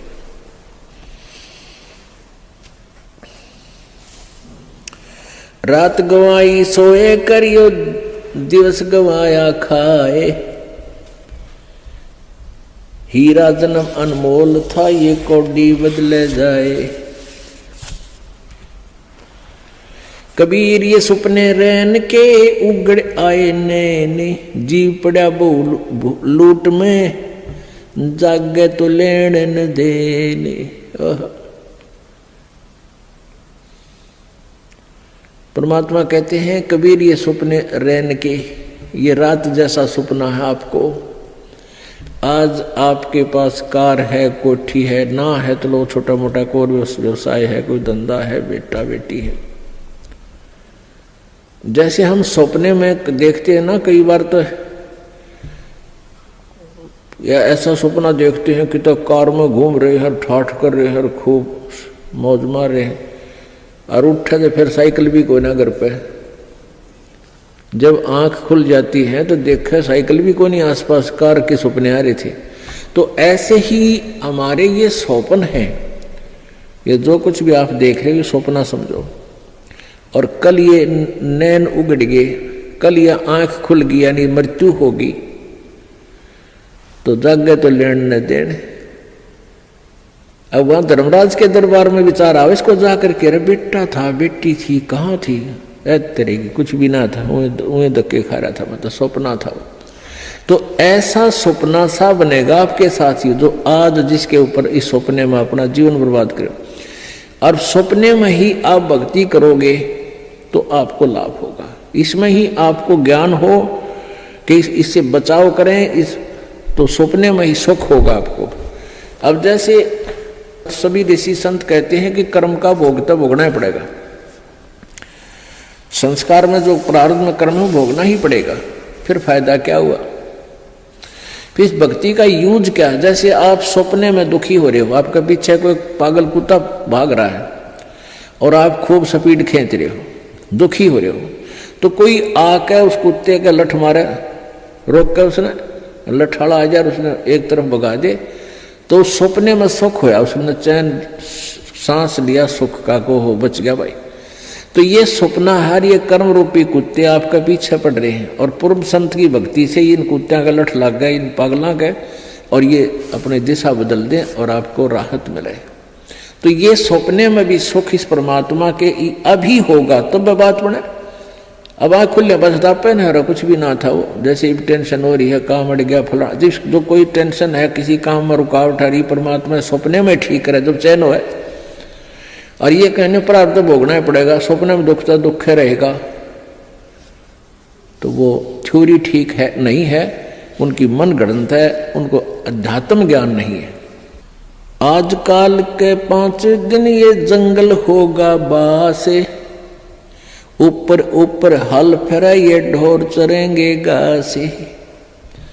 आजकल यह 5 दिन अर्थात एक ना एक वो दिन आएगा, आप जी का जंगल में वास होगा, आप जी का शरीर छूटेगा और आप जी को शमशान घाट पर शरीर का अंतिम संस्कार हो जाएगा।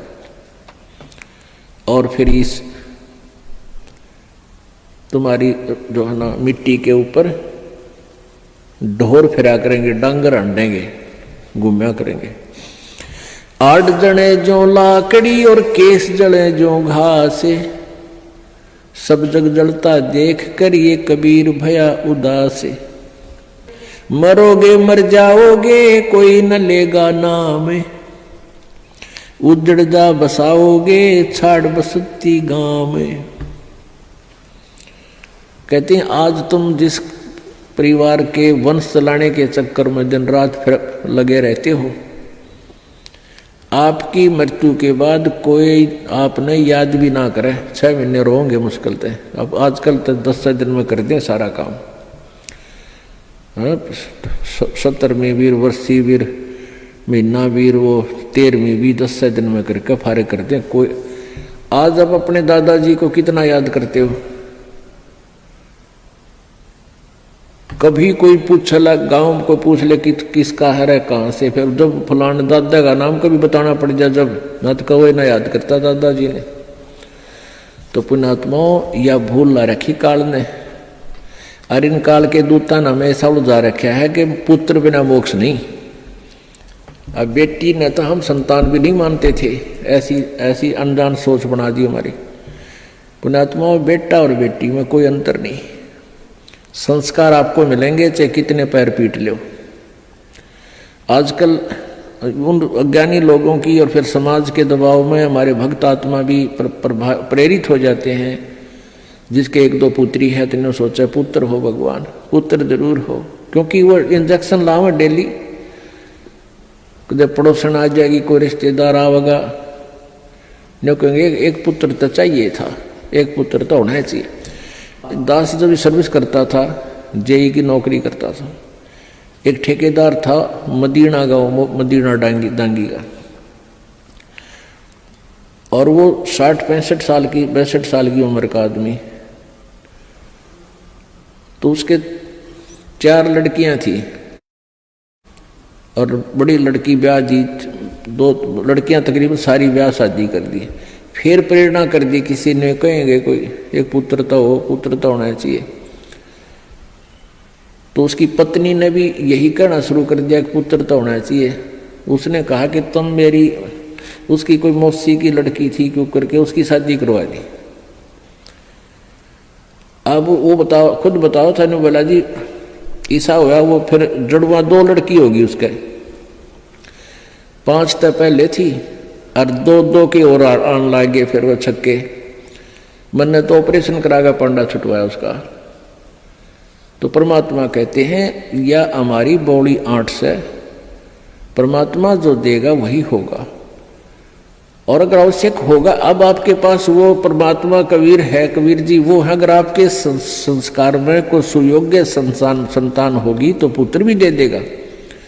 ना तो आज वर्तमान के 80% पुत्रों से ये माता पिता दुखी हैं। पुत्री तो शादी कर दी हुई पराई, यहाँ रहती है तब आपका पूरा काम करे, कभी आज्ञा का अवहेलना नहीं करती लड़कियां, और पुत्र छोटा ऐसा लाग जा रखो ऐलान ना करूं, क्यों, और बेटी कभी नहीं बेचारी मना करती। तो हमने इन अज्ञानी अनजान ऋषि संतों के अज्ञान के कारण हम इतना भेद बना बैठे थे एक आत्मा में, आत्मा वही बेटी और बेटे की। तो इस प्रकार हमारी इन नकली संतों ने हमारा समाज व्यवहार कति बिगाड़ दिया, हमारी सोच बदल रखी थी, जिस कारण से हम आधे से ज्यादा तक न्यों दुखी रहा करते थे। अब वर्तमान में आप देख रहे हो पुत्र, ये बुरी बात नहीं है पुत्र अब, लेकिन इस ज्ञान को प्राप्त करके आपका फिर पुत्र हो चाहे पुत्री आपको दुखी नहीं करेंगे, क्योंकि वो बचपन से इस ज्ञान में भगवान के रंग में रंग जाएंगे, और परमात्मा की शक्ति आपकी भक्ति से आपके साथ रहेगी। और मान ले कोई छोटा मोटा संस्कार में कोई निकम्मा बालक आ भी गया तो उसने मालिक ठीक करेंगे, सीधा करेंगे, उसको किसी प्रकार भी करें, चाहे आपको दुख नहीं होने देंगे। तो इसलिए परमात्मा की हम चाह में भटका करते थे कि वो सारे ही सुख दिया करता है। कबीर हाड जले लकड़ी जले और जले जावण हारे, और देखण आड़े भी जले, अब किस्तें करूं पुकार। अब परमात्मा कबीर जी कहते हैं कि जो किसी की मृत्यु होगी वो तो जले, और जो उसको जलाने जाएंगे एक दिन वह भी जलेंगे, और जो देख रहे हैं खड़े होकर के फलाना मर गया देखो उसकी चिता जले है, और वह भी जलेंगे एक दिन, उनको भी वहीं जाना है। पर वो बुद्धि इतनी काम ना करती, इतना दबाव है हमारे ऊपर, प्रेशर है, नशा है, हमें डर ना लगता कि हम भी वहीं जाना है, हमने भी एक दिन वहीं जाना है। वो दिन याद कौन रखते हम, और वो अब याद रहेगा। मौत बेसारी बावड़े तन अचरज किया कोने, तन माटी में मिलेगा जो आटे में लोने। एक भगत था, एक संत था, और वो संत पतला दुबला और ठीक सा था, और बाकी वो अपने जैसे किसी वस्तु को कोई चिंता हो जा तो उसके चेहरे की, उसकी फेस की आकृति कुछ अजीब सी रहती है। तो एक भक्त आता था उस संत के पास, बढ़िया फलों के दर्जन फल सेब संतरे ले आया करता। तो वो देखा करता था कि महात्मा जी बहुत चिंतित से रहते हैं और बहुत ही ज्यादा स्वस्थ नहीं है, सेहत अच्छी नहीं है।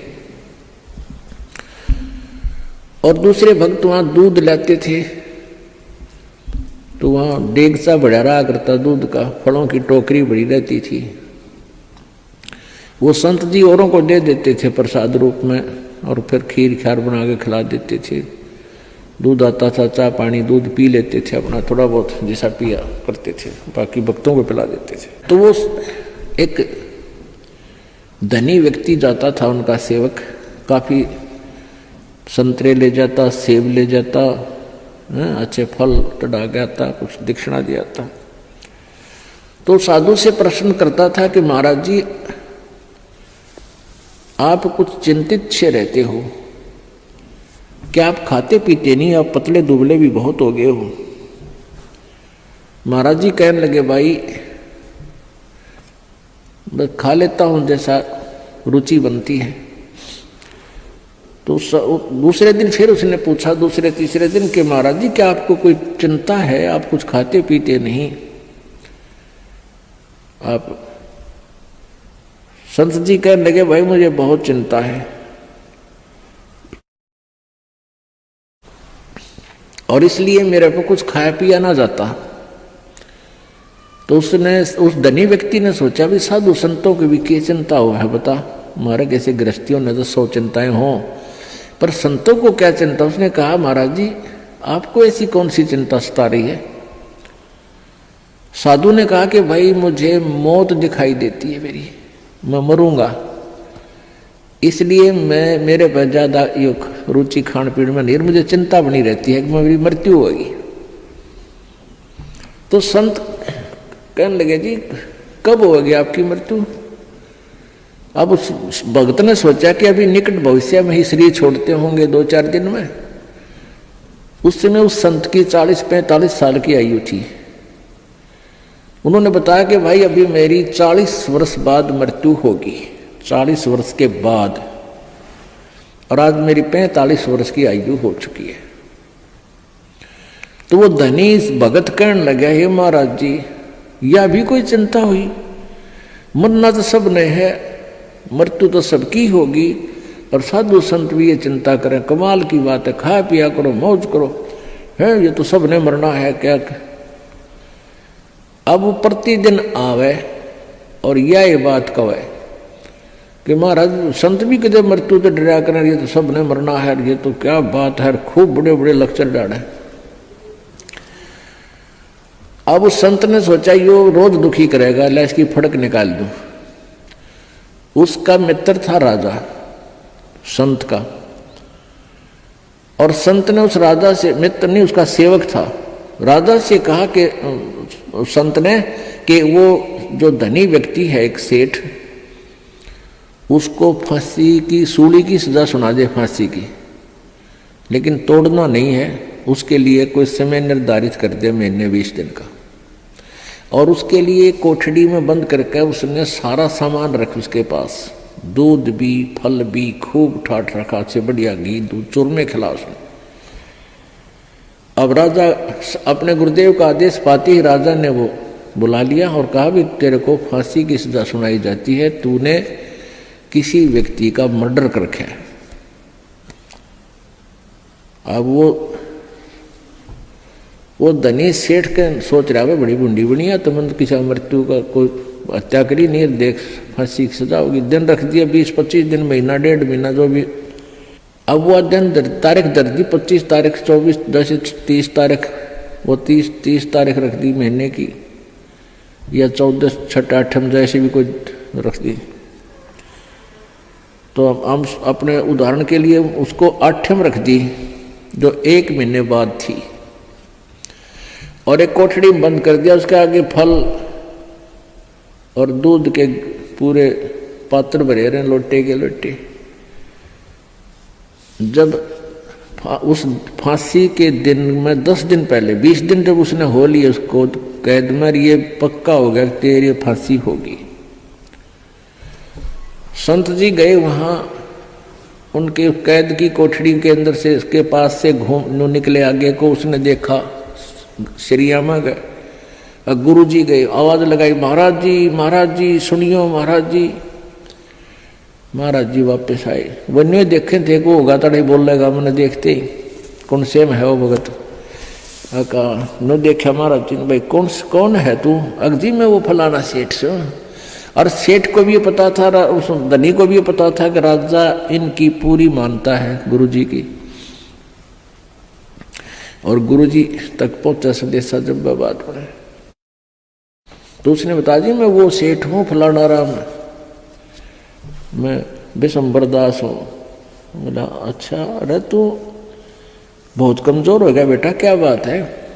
बिल्कुल कमज़ोर हो गया, ये फल रखे हैं, दूध रखा है, तो बहुत वीक हो गया रे, खाता पीता कोई ना? ना महाराज जी कुछ नहीं खाया जाता, एक टूक भी नीचे नहीं जाता, बस धक्के तो गेरू है आधी रोटी अंदर जाती है शरीर में।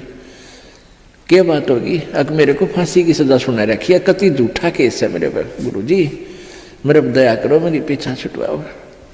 ने बोला रे खा पी मृत्यु तो सब क्यों नहीं बेटा, खा देख दूध के गिलास भरे धीरे फल रहे, खा बेटा ठाट से, मृत्यु सब क्यों? अरे नहीं महाराज जी कति मर गया मत है, कुछ नहीं खाया जाता। जब उसने उस राजा बुलाया, भाई छोड़ दे भगत ने, ये तो निर्दोष है। तब उस संत ने बताया कि भाई लाला जी जिस प्रकार तने आठम दिखा थी ना, उन्होंने कहा मैंने तो आठम दिखाई दिए से, कुछ नहीं खाया जाता। तो बेटा तने जिस प्रकार ये आठम दिखा है ना, क्योंकि आपको पता लग गया निश्चित होगी आठम न तू फांसी टूटेगा, डर बिना कहाँ। तो इसी प्रकार मुझे मेरी 40 वर्ष बाद हुआ आठम मन दिखाई दे आज, इसलिए मेरा इस संसार में रुचि रही नहीं। जिस प्रकार आपकी ना घर में रुचि, ना क्या की रुचि, ना तू खास खाने में रुचि तेरी, एक ना कोई रुचि नहीं थी, बस मरता हुआ खाऊं था और आठम के गुण गाऊं था, उस आठम पर ध्यान लगाऊं था। तो परमात्मा कहते, संत जी कहते हैं कि मैं भी भाई मन ने अपनी आठम वह 40 साल पीछे आने वाली ऐसे ही नजर आ रही जैसे आप जी को अब दिखे थी। तो पुण्यात्माओं हमारे ऊपर इतना दबाव है इन तीनों गुणों का, इस त्रिगुणमयी माया का, कि हम 10 मिनट बाद भी याद नहीं रख सकते इस मौत को, और यह रखनी चाहिए, रखनी पड़ेगी। ज़्यादा से ज़्यादा 60 वर्ष, 65 वर्ष, 70 वर्ष तक ये शरीर ठीक रह सकता, घना स्वस्थ होगा। तो उसके बाद मान लिया चाहे 30-90 वर्ष भी उम्र होगी, तो बस वह तो मौत तो ही भूंडा जीवन है बाकी का। तो लेकिन भगवान की भक्ति आप पहले से ही कर रहे हो तो आने वाला बुढ़ापे में आपको बहुत सहयोग मिलेगा, हर तरह से पूरा सहायता देगा परमात्मा आपको। नहीं तो इस जीव के ऊपर ये बुढ़ापा सबसे बड़ा कहर होया करे। इसी प्रकार गीता जी अध्याय नंबर 7 के श्लोक नंबर 29 में बताया है कि जो उस तत्व ज्ञान के आधार से, उस तत्ब्रह्म से यानी परम अक्षर ब्रह्म से, अध्यात्म यानी सारे इस अध्यात्म ज्ञान से और सभी कर्मों से परिचित हो जाता है। आज के सत्संग में आपको इस कर्मों से परिचित कराया जा रहा है, अध्यात्म ज्ञान से परिचित कराया जा रहा है। तो वो व्यक्ति फिर जरा और मरण से छुटकारा पाने के लिए ही प्रयत्न करता है। जरा माने बुढ़ापा, मरण मीन मृत्यु। वो जरा माने बुढ़ापा यानी बुढ़ापे से और मृत्यु से छूटने के लिए ही प्रयत्न करता है, जो उस तत्व ब्रह्म से परिचित हो चुका है। क्योंकि वो तत्व ब्रह्म, परम अक्षर ब्रह्म ही हमारे को जरा और मरण से सदा के लिए छुटकारा दिला सकता है। सतलोक के अंदर जाने के बाद आपका शरीर वृद्ध नहीं होगा, आप जी की मृत्यु नहीं होगी। अब पुण्यात्माओं हमने वो ज्ञान सुना नहीं, हमने स्वर्ग भी सुना था पर देखा नहीं था। स्वर्ग सुनते थे, स्वर्ग में बड़ा सुख है, लेकिन जान की इच्छा कति नहीं थी, मृत्यु नहीं चाहवा थे। अब इस तत्व ज्ञान के आधार से आपको इतना विश्वास हो जाएगा कि आप जी यहां से जाने की रुचि बनाओगे, क्योंकि यहां इतने कष्ट हैं संसार में, इसको देख देख कर इनसे तंग आकर के आपका मन हट जाएगा। और इस तत्व ज्ञान के आधार से आपको यह भी पता चलेगा कि ये तो आज नहीं, इस जन्म में नहीं, असंख्य जन्मों में पहले भी हो लिया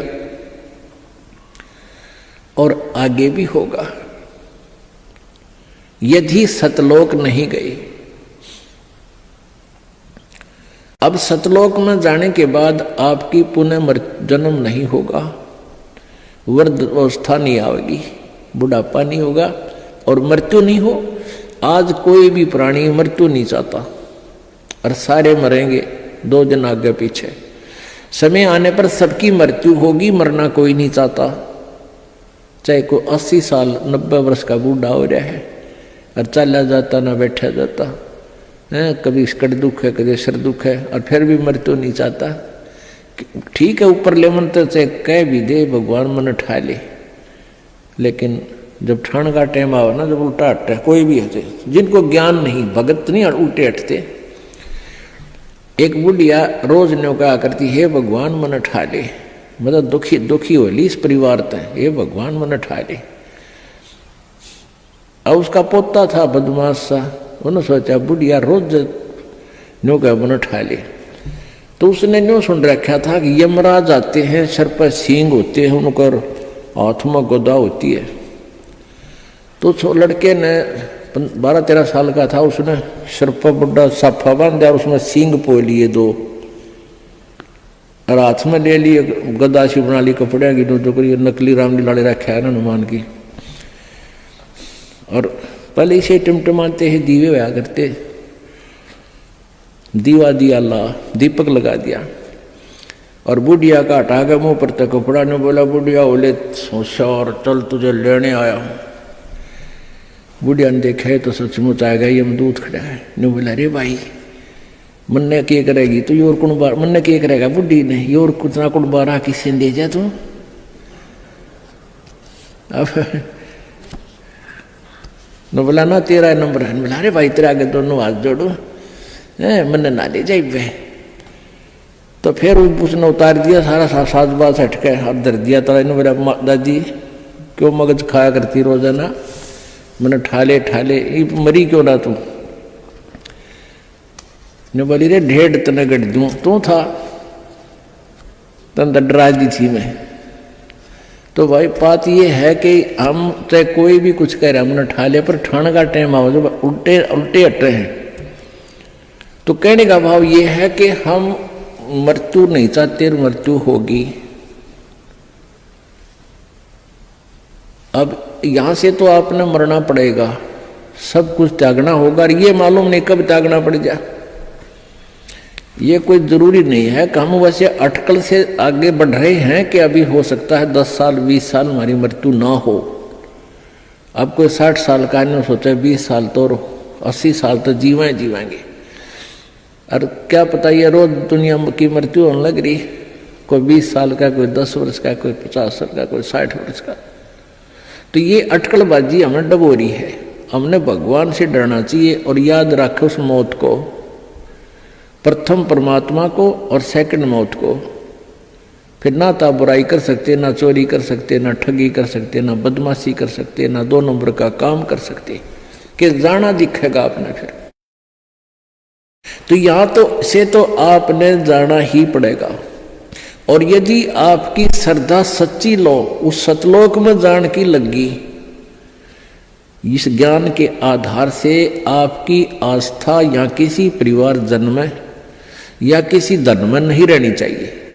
जब आप यहां से चलन के योग्य होगे और ये रहकर आपकी परीक्षाएं भी होंगी, आपके ऊपर कोई ऐसी आपत्ति ऐसा आएगा समय, फिर आप देखेंगे कि मेरी वृत्ति बेटे में है कि बेटी में, पोते में है कि या पोती में, कोठी में या कार में।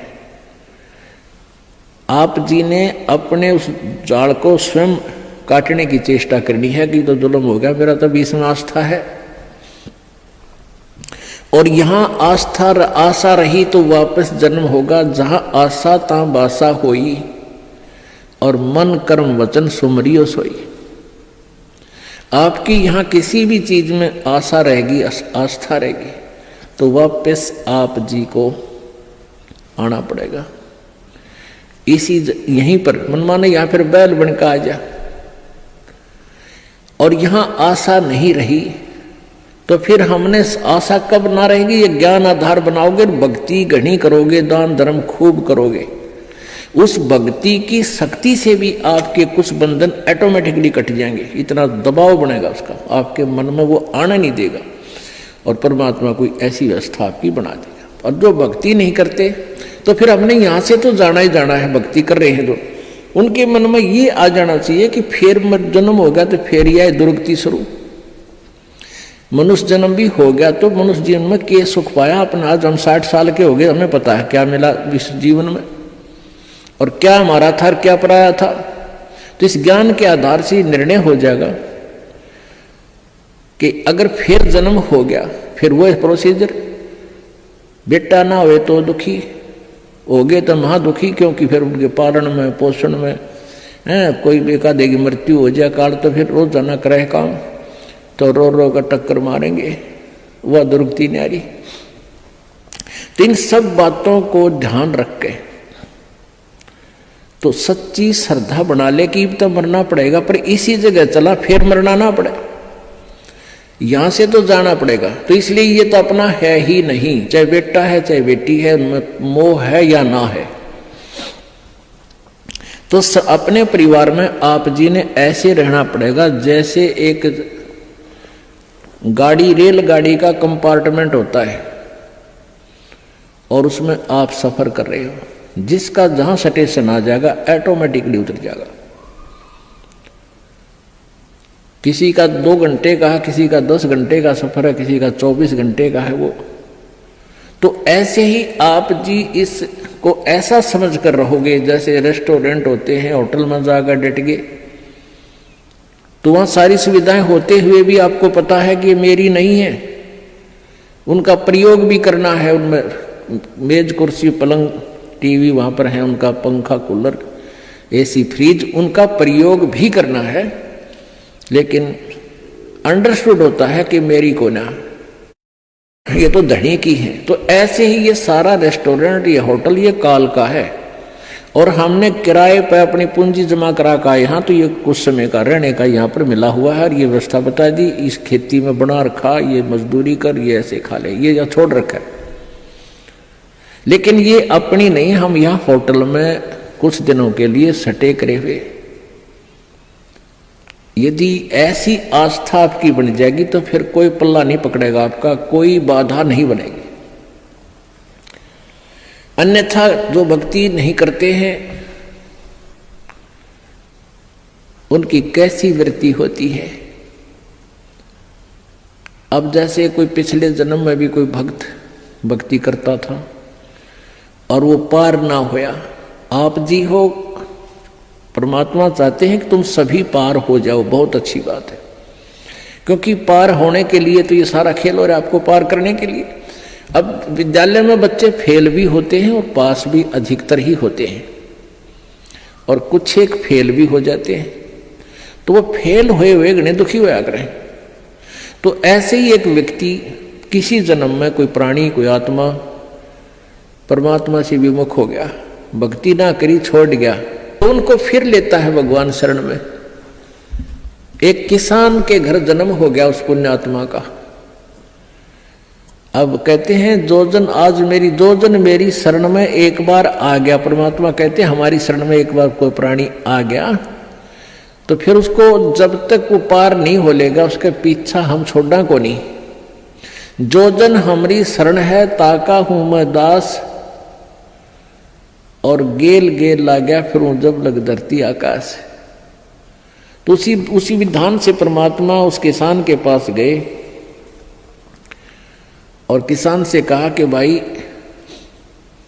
किसान पहले बैठे, राम रमी हुई, क्योंकि पिछले संस्कारी जो भक्त होते हैं वो कहीं भी जन्म ले लो उनमें वो भाव श्रद्धा बनी रहती है। आओ महाराज जी बैठो जी, मैं बड़ी आसन दे दिया, आप नीचे बैठ गया भगत की तरह। तो महाराज जी तो फिर महाराज जी होते हैं, अपने भक्ति का ज्ञान सुनाते हैं, परमात्मा की चर्चा शुरू कर दी। तो वो किसान कहने लगा, कहाँ जी भक्ति तो मैं करता हूँ, क्या भक्ति तो मंदिर में जाता हूँ, शिव जी की पूजा करता हूँ। फिर सारी बात बताई, भाई यह भक्ति ठीक नहीं, भक्ति की विधि ये है जो आपके शास्त्रों में लिखी हुई है, कैसी करो। अच्छा जी ठीक सत है, भक्ति भी कराएंगे। भाई फिर उपदेश ले ले। अगना जी इब्बा नहीं, ये तो बच्चे छोटे छोटे हैं, ये थोड़े से ठीक हो जाए, अपना काम संभालन जोगे, फिर महाराज जी तेरे आप पक्का चेला बन जाऊंगा। लाख समझाने पर भी नहीं माना, यही कहता रहा। परमात्मा चले गए।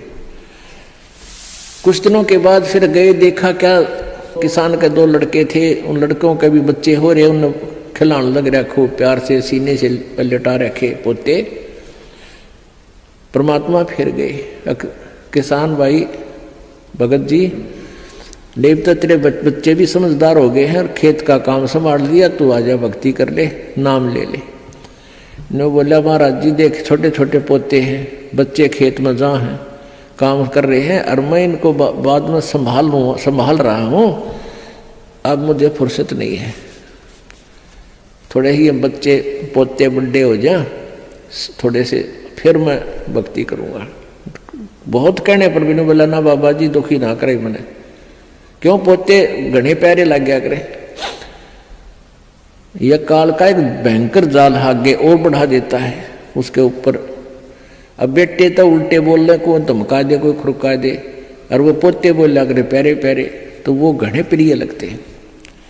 न बोले बाबा जी तू तो सब ऐसा ही, तेरे कोई लाग नहीं, कोई संतान नहीं, तेने क्या पता संसार के उसका है, कह दिया भक्ति कर ले, भक्ति नहीं होया करे, पोते बड़े हो लेंगे फिर बात करूँगा तेरे से, फिर जरूर नाम ले लूँगा, पक्की बात हो रही। नो टाल टूल दिया। अब 4 साल के बाद फिर आए परमात्मा संत जी रूप में। तो घर आके पूछा कि भाई तुम्हारा वो कहाँ गए तुम्हारे पिताजी दादाजी। वो पता चला कि वो तो मर गए, 4 साल हो गए, मृत्यु होगी। मालिक को तो पता था, क्या था कि खेत में उन्हें का बैल बन गया, आके बैल बन गया, बैल की जूनी प्राप्त की, और खेतों में उसका बेटा उसको हल में जोत रहा। अब परमेश्वर वहां पहुंचे, वो लड़का भी जाने था, महात्मा कई बार करते, रोक दिया, कहा महाराज जी कैसे आना हुआ कि भाई डट जा तेरे बाबू, तो 2 बात बतलाऊंगा। उस बैल के कान में निकट सी जाकर कहने लगा, रे भगत अब तो आजा मेरी शरण में, तेरा शरीर छुटवा दूं बैल का, और नाम दे तेरे को मनुष्य जीवन दे दूंगा, और तू चाल देख ये दुखी हो रहा, तेरा लठ लग गया, तेरा बेटा लठ मारे हैं, और तेरी के दुर्गति हो रही, तो के कहे वो बैल न्यू के बाबा जी तू बोल रहा मत, अब मैं यहाँ से मर जाऊंगा, दूसरा बैल आ गया, वो थोड़ा काम करेगा, मेरे बेटा ने टोटा हो जाएगा, वो तेरा गजब हुई हो। परमात्मा बोले अच्छा भाई कोई बात ना, ले धन बना तो बेटा के।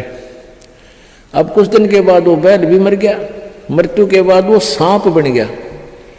अब सांप को एक याद होता है, उसने कहीं धन गाड़ रखा हो, पहले जमीन में दबाया करते चोरों के डर से, धन जेवर दाब दिए, पैसे चांदी के हुआ करते सिक्के, वो लको दिए, छुपा दिए, तो सर्प बनकर वो वहीं घूम रहा है। अब वो पुत्र वधुओं ने देख लिया, शोर मचाया, सांप सांप, उन बेटा ने मारा लठ उसका, वो मोरी में गए निकल गया, पर 1-2 लाठी अच्छी लगी उसके कंडे में हो गया बीच तक। वो सहज सहज धीरे धीरे सरक कर बोझड़ों में झाड़ बोझड़ा में पड़ा। जब परमात्मा गए, कहाँ सुना भगत जी अब आओगा मेरी शरण में, न्यू बोला जी जान बचा दो मेरी और अपनी शरण में ले लो। मैंने देख लिया कोई नहीं किसी का। परमात्मा बोले सांकड़ी तोड़वा का आया तू मेरी शरण में, आया था पर ये हड्डी तोड़वा के पसड़ी तोड़वा के, जब आई तरह समझ में कोई नहीं किसी का। और हम रोज रोन लाग रहे कोई किसी का, कोई ना अपनी भक्ति करो। कहते हैं एक लेवा एक देवा दूतम, कोई किसी का पिता नहीं पुतम, ऋण संबंध जुड़ा एक ठाठा, अंश में सब 12 बाट। तो परमात्मा इतने दयालु हैं, फिर उसको शरण में लिया, दोबारा मानव जन्म दिया। आगे देखो सूतमा होगा कि ना, फिर वह बीमारी शुरू कर ले मन माने। तो ऐसे दयालु है परमात्मा, पुण्यात्माओं। ये मनुष्य जीवन बार बार नहीं मिलता, और ये ज्ञान नहीं मिलता। आपके ना जाने कौन से जन्म के पुण्य, बिना गिनती के असंख्य पुण्य आपके साथ हैं, और विशेष कृपा परमेश्वर कबीर जी के आपके ऊपर है, जो आप यहाँ पहुंच रहे हैं और ये ज्ञान आप तक पहुंच रहा है उन पुण्यात्माओं के न्यारे कर्म है इस दुनिया में। और परमात्मा कहते हैं समझा है तो सर दर पाओ बहुर नहीं रे ऐसा दाव। बोल सतगुरुदेव।